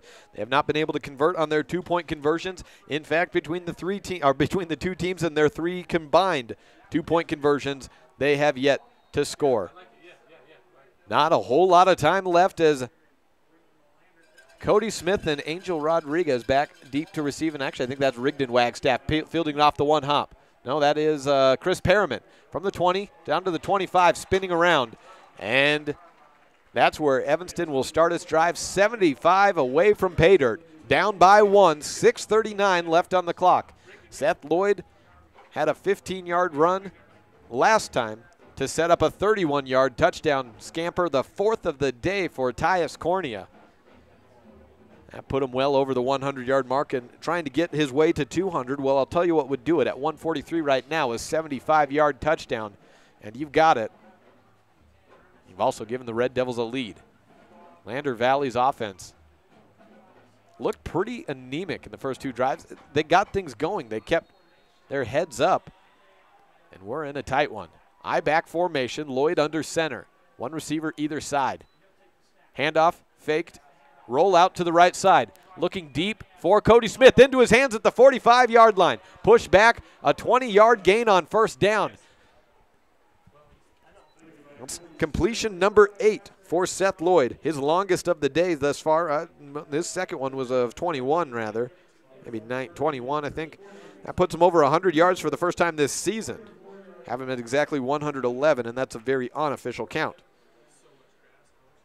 I had a 25-yarder earlier, so 3rd completion to Cody Smith, and all 3 of them have been of 20 yards or farther. 67 yards for Smith. Been a while since I had to look in that stat column. I-back formation once again, 6'10" and ticking. At the 44-yard line, handoff to Cornea. Out to the 50, breaks 1 tackle, tries to spin out of a second. Partially does and gets beyond the 50 down to the 47. Gain of 7 on the play. At carry number 18. Puts Cornea at exactly 150 yards.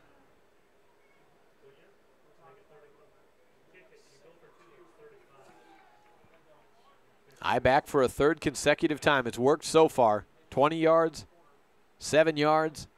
Here's the handoff back to Cornea. Stuffing through at the 45 and jumping forward to the 44. A first down on a 4-yard gain.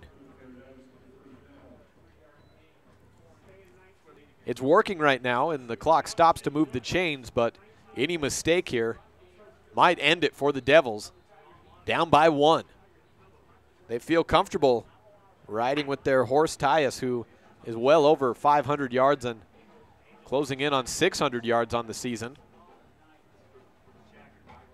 He has fumbled today, though, and Evanston in the third quarter couldn't hold to the ball no matter who had it. Back to Cornea to the 40-yard line. He got flipped up into the air and fell forward.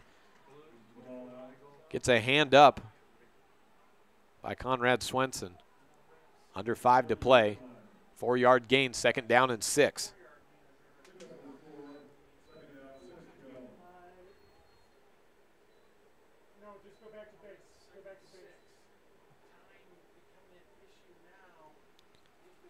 Four and a half minutes to go, 40 yards away.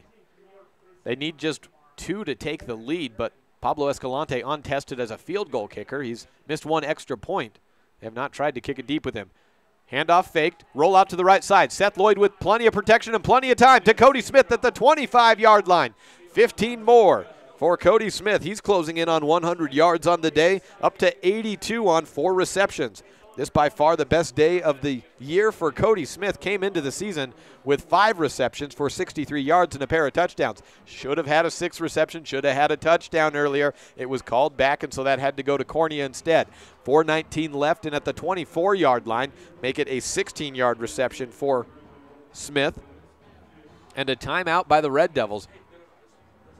We will take one as well on this First Bank presentation of Red Devil football on KNYN 99.1 FM and online at mylocalradio.com.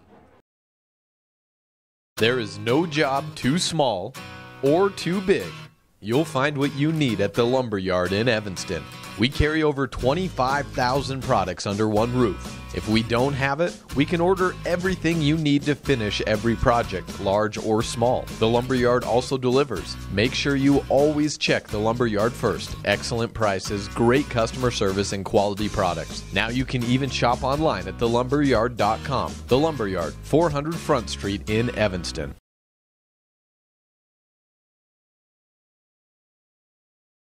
24 yards away from taking the lead.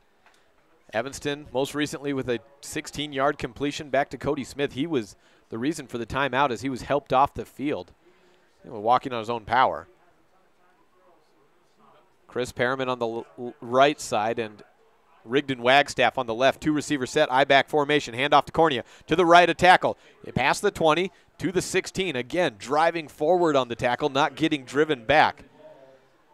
Sweeney on the tackle, the sophomore running back safety. 4 minutes and ticking away. Ball marked at the 16-yard line. At the 17 rather, so a gain of 4. Make it 5, 6. Make it a gain of 7 on the play. I-back again. They've run primarily out of the I formation in this drive, and they've methodically moved it. Pitch left. Cornea gets a good block from Escalante. Out past the 10 to the 5. Pushing in. Touchdown, Red Devils. Toes the pylon, and Evanston back on top with 3:29 left. Touchdown number 5 for Tyus Cornea. They've got to go for 2 once again, you'd think. What's the 6 going to do? Cody Smith is back out onto the field, so he was just out for a play. No, he was on the field, now getting subbed out for Rigdon Wagstaff, but appears to be all right.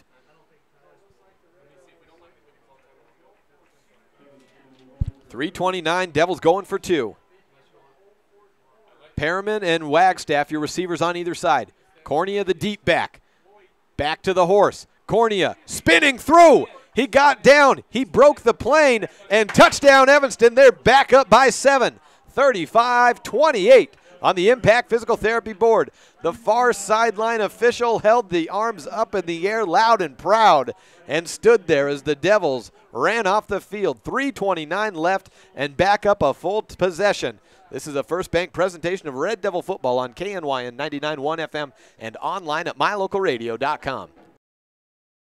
Some Butterfinger didn't bother to look, and your car goes crunch. Now it looks like the outside of a salted nut roll. People snicker as you drive down the road. Stop the laughter. Let the Three Musketeers at T-Bar S Body Shop come to your rescue and fix your car. When you drive off, you'll feel like you're skipping across the Milky Way again. You'll think of Matt Rex as the big hunk who came to your rescue. Dents removed, glass chips repaired, and windshields replaced. T-Bar S Body Shop and Glass Repair on County Road, across from the cemetery in Evanston. Sweet.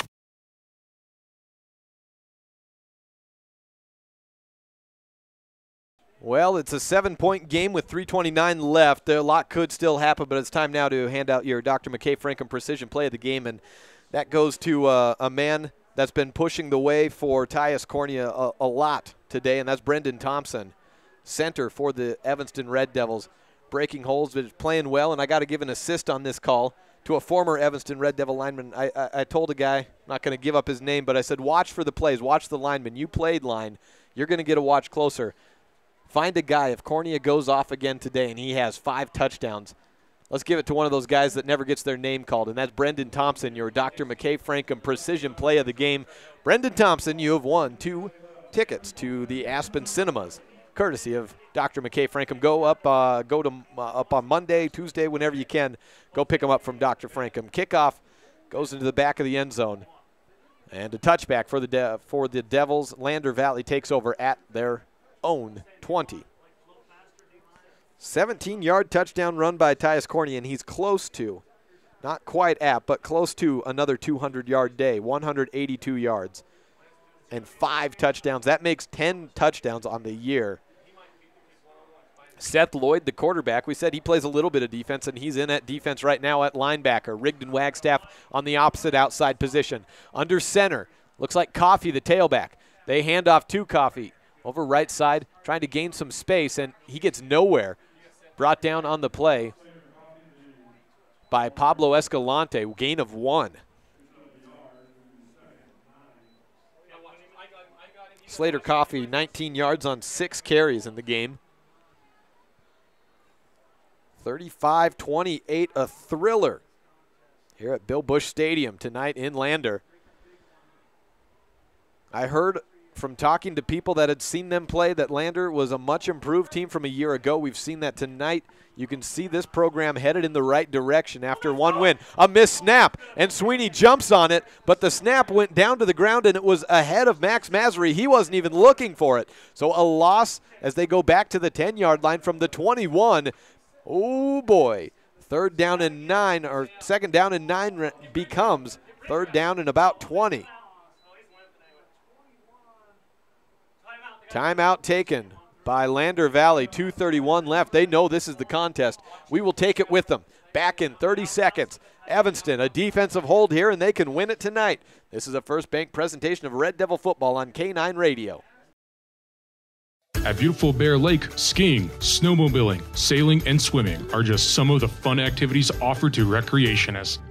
The Greater Bear Lake Valley offers prime hunting and fishing areas, whether it's trout fishing in the streams or ice fishing for Cisco on the lake, hunting deer or seeking elk along the high mountain ridges. The scenic corner of Utah and Idaho offers outdoor recreation and historical interests away from crowds and high prices. Visit bearlake.org for more information.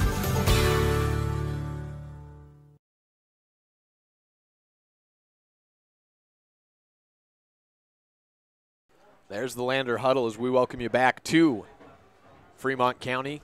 2:31 left, 3rd down and 20. A missed shotgun snap. Miscommunication between Lander on that play. I'll tell you what, Jake Skinner threw the ball down to the ground. Not only did he miss the shotgun snap, but Max Masry had his head turned when it came in. So we're at 3rd down and 20. Lander on their own 10. 2.5 minutes to go and a defensive stop needed for the Devils. Got to figure it's probably 4-down territory, even if you are in your own 10. Shot back, and Masry avoids coverage. Avoids the pressure of Bryson Davis. Out to the corner, and a push out of bounds. Swenson, Conrad Swenson can't bring the ball in either way. Defensive coverage by Cody Smith.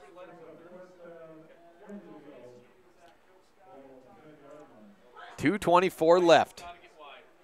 4th down and 20.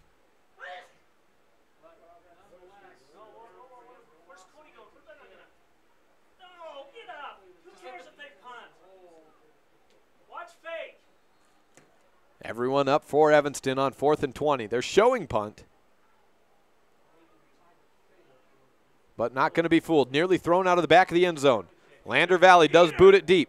They say just let it go. Everyone gets out of the way. The ball will go back to the 48-yard line where it's touchdown. Evanston 1 yard past the 50 with 2:15 left. A timeout already taken by Lander.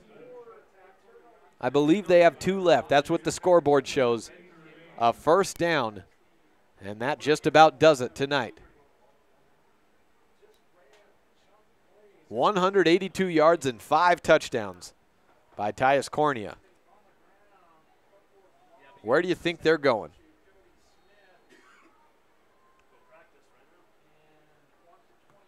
I-back formation that worked for the Devils in quarter number 4 when they needed to twice come back from deficits. Griggs, the tight end, to the left. Handoff left side to Cornea. He is brought down in the backfield. Pushes forward to get back to the initial line of scrimmage. They're not going to give him 1 on that play. Just a 2nd down and 10 on the no gain. Looked like Bornasian, rather. Flip those words on the bring down, and timeout taken. We'll keep it here.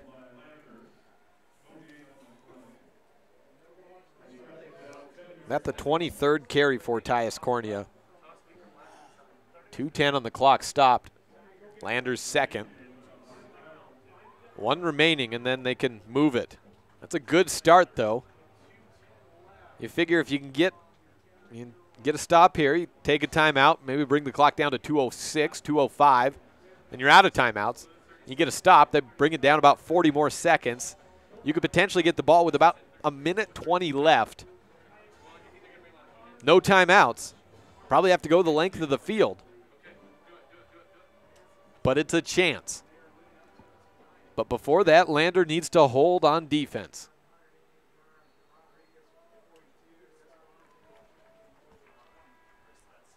I formation. Echeverria, the fullback. Cornea, the tail. Griggs set up at tight end to the right side. 8 in the box. Handoff, and a flag whistles the play dead. False start on Evanston. Moves them back 5. 2nd down and 10. It keeps the clock stopped. 1 tick did come off.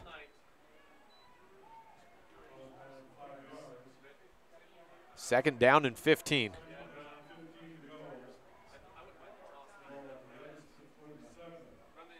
At 2:09.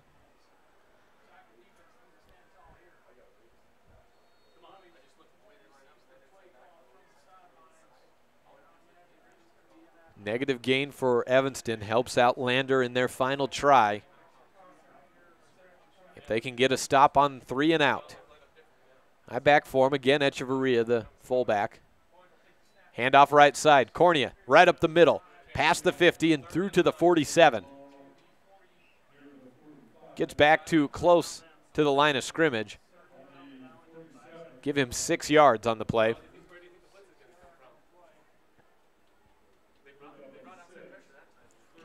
Third down and 9.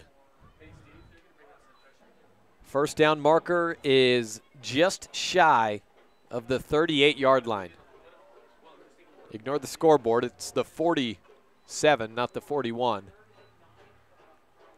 2:04 left.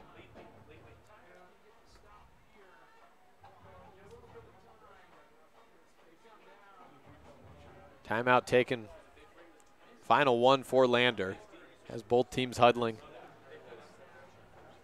If you're Evanston, I think you certainly probably go for a run here, even if you don't pick it up. Thinking that you get to at least run some time off the clock, out of timeouts. But then again, you think you maybe get a little greedy, try to run a little pass play. If it works, the game's over. If it doesn't, you have an incompletion, or worse, let's say there's an incompletion, clock stops again and you got to punt. If it's worse, there's been time of turnover after turnover in the second half. Maybe Lander's headed the other way. I-back formation, one receiver on either side. Cornea, the deep back, Echeverria the full. And they do play it safe. Handoff up the middle, and Cornea to the 40. Runs into his own man, Bridger Barker, at the 38-yard line, but continues to stumble forward. Moves the chains from the 47 down to the 36. 11-yard gain, and at 2 minutes, we'll reset the clock and then start to run it. That should be the game. Out of timeouts, and a game-clinching 11-yard run, you would suspect, puts Tyus Cornea at 199 yards, one shy of his third straight 200-yard game.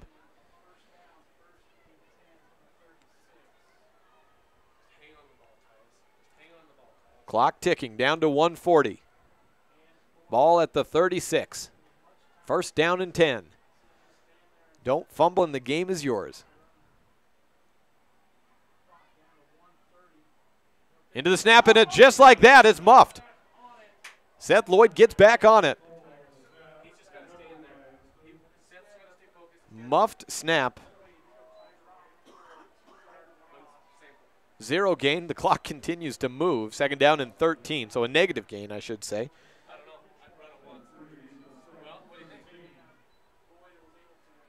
.105 left. Second down and 13. I'll be honest, I don't know. If there's 40 seconds on the clock, you could take a knee.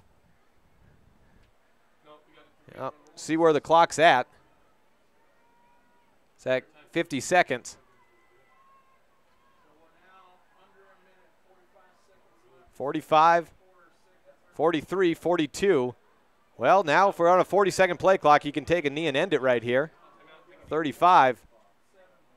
And the handoff is given to Cornea. He just needs to hold on, and he does more than that. From the 40 down to the 32-yard line, it appears, maybe inside actually to the 27. A gain of about 10. Move the chains. Give him 10 more, and you do have your third consecutive 200-yard game, Tyus Cornea. 209 yards, and that's it. That's the game. Evanston doesn't have to run another play. They escape tonight, 35-28. Will be the final on the Impact Physical Therapy board. Just waiting for the play to the chains to reset and the clock to move. 25 seconds left. A ton of turnovers, a 15-0 run by Lander Valley.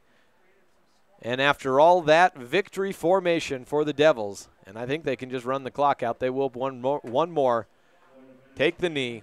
Give a -2 to Seth in the run column. And call that the game. Evanston 3-0 for the first time since 2007. Conference play next week at K. Fackrell Stadium. This is a First Bank presentation of Red Devil football on KNYN 99.1 FM and online at mylocalradio.com.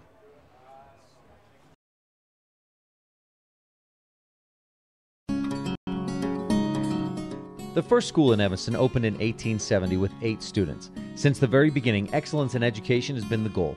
Dedicated teachers and staff, board members, and community members have focused on student learning. The Uintah County School District No. 1 has graduated many young men and women who have gone on to be successful, productive citizens, parents, and leaders around the world.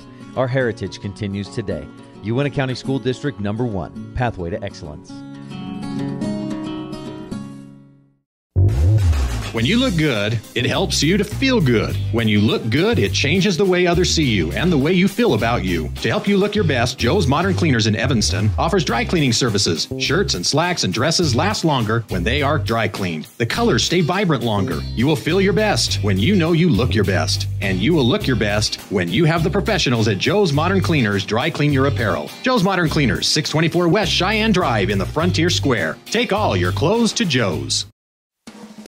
The steel fabrication shop at Ellingford Brothers is available for large and small projects alike. We work with individuals. The public is always welcome. And contractors. We design and build one-of-a-kind projects, plus we fabricate loose parts and heavy equipment. And customize Ford and Dodge pickup truck front bumpers, plus equipment, including hitches, trailers, and more. Serving customers since 1936, Ellingford Brothers is reliable, honest, and offers competitive pricing. Call today, 307-789-1515. If you're a person who enjoys comfort, affordability, and history, make sure you stay at the Best Western Dunmar Inn the next time you're in Evanston, Wyoming. In 1957, retired FBI agent Jack Dub Mills purchased the 17-unit motel referred to as the Oasis of the West that was frequented by stars like Dolly Parton and Tanya Tucker. Today, when you stay at the Best Western Dunmar Inn, you'll enjoy the history while you relax in one of the 165 ground-level rooms on 10 beautiful acres. Best Western Dunmar Inn. Reserve your rooms today, 307-789-3770. Superior Rental is Evanston's only full-service rental equipment store. We have what you need to get the job done. Backhoes, trenchers, excavators, air compressors, jackhammers, concrete tools, hammer drills, aerators, tillers, power rakes, forklifts, log splitters, tables and chairs, popcorn, snow cone, and cotton candy machines. Alright, you get the picture. You don't have to own when you can rent. From Superior Rental, 371 Prospector Drive in Evanston.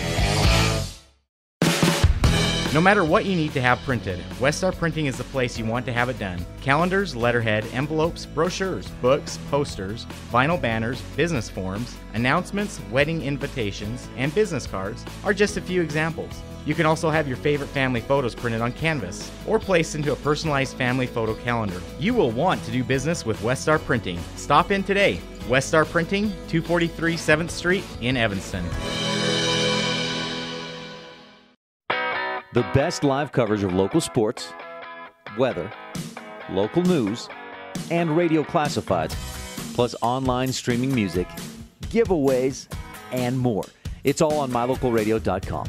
Watch as your high school teams clash with their biggest rivals. Listen to the latest from your team's coaches. Catch up on local and regional news and stream your favorite music. Visit mylocalradio.com. Like us on Facebook and stream it all live.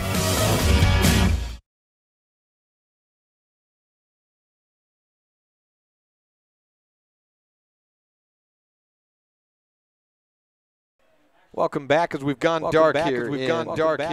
There we go, get rid of that echo. Welcome back as we've gone dark here in Lander, where Evanston comes away with a 35-28 win. Time now for your Red Devil recap. Well, it took till the very last play, or the penultimate play of the day, but Tyus Cornea does go over the 200-yard marker one more time for a third consecutive week, and the Evanston Red Devils escape with a win here, 35-28. The score in the famous words of Dave Walsh. Touchdowns of 40 yards, 1 yard, 1 yard, 31 yards, and let's see, was it another 1 yarder? No, that was it for Cornea today, and he had a 2-point conversion as well. But there was a lot more to that. Seth Lloyd had his best passing day of his year. Cody Smith got 4 receptions for 83 yards. Should have had another one to put him over 100 and a touchdown. Pablo Escalante with 46 yards on 4 carries. Angel Rodriguez doing it on the run and on the catch. Had a 20-yarder, an 11-yarder, and a 38-yard rush. All things said, it was a great day when you look at it that way for Evanston. But the third quarter, turnover central and a 15-0 run for Lander Valley nearly had the Evanston Devils going home empty-handed. Caden Heil was the hero with 3 field goals and then a 38-yard interception run down to the 12-yard line. Set him up for that third field goal, and that was a go-ahead at 22-21. Evanston scored again, missed the 2-point conversion. Max Mazary came back with a 25-yard touchdown run. That's what made it 22-21. And then a pass from Mazary to Connor Jay again gave Lander a 28-27 lead, but Evanston methodically ran down the field, 75 yards in all, finished off by a 17-yard TD by Tyus, his 5th of the day. They got that 2-point conversion and then stuffed up on defense and ran out the clock to win it. 35-28, the final on the Impact Physical Therapy Board, and that is your Red Devil recap. Before we close this one out, already talked to Coach Fackrell. He said we got to get out of here, and you know what? So do we. We need to get home as well tonight. Let's run you through what's happening tomorrow in sports. Cross country is at Provo. EMS and DMS volleyball is at Star Valley at 9 a.m. DMS football at Green River at 10 a.m. Girls swim is at a Green River Invitational at 10 a.m. Freshman football versus Cheyenne East at Green River. Yeah, I'll say that one more time. Freshman football for Evanston versus Cheyenne East at Green River at 1:30 p.m. And volleyball, we'll have that for you tomorrow at Rock Springs. Freshman at 12, JV at 1 p.m.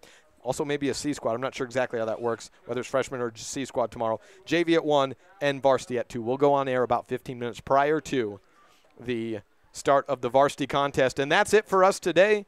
From Lander, Wyoming, Evanston moves to 3-0 for the first time since 2007. Next week, we're at K-Fackrell Stadium with the conference season opener against Powell. Powell knocking off number 3 Douglas 7-6 this week in an early 7 o'clock game getting over, or a 6 o'clock game getting over much sooner than ours did. So the work is cut out for the Devils in front of them next. We'll see you then. I'm Jake Hibbard. Thanks for listening. This has been a First Bank presentation of Red Devil Football.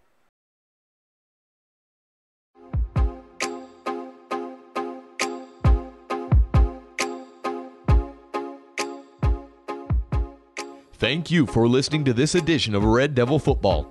This has been a wholly owned production of Cook Brothers Broadcasting, no portion of which may be used or rebroadcast without the express written consent of Old West Media. Tonight's executive producer is Val Cook. Check out mylocalradio.com for more live and archived games from Evanston and the surrounding area. Again, thank you to all of our sponsors, and thank you for tuning in.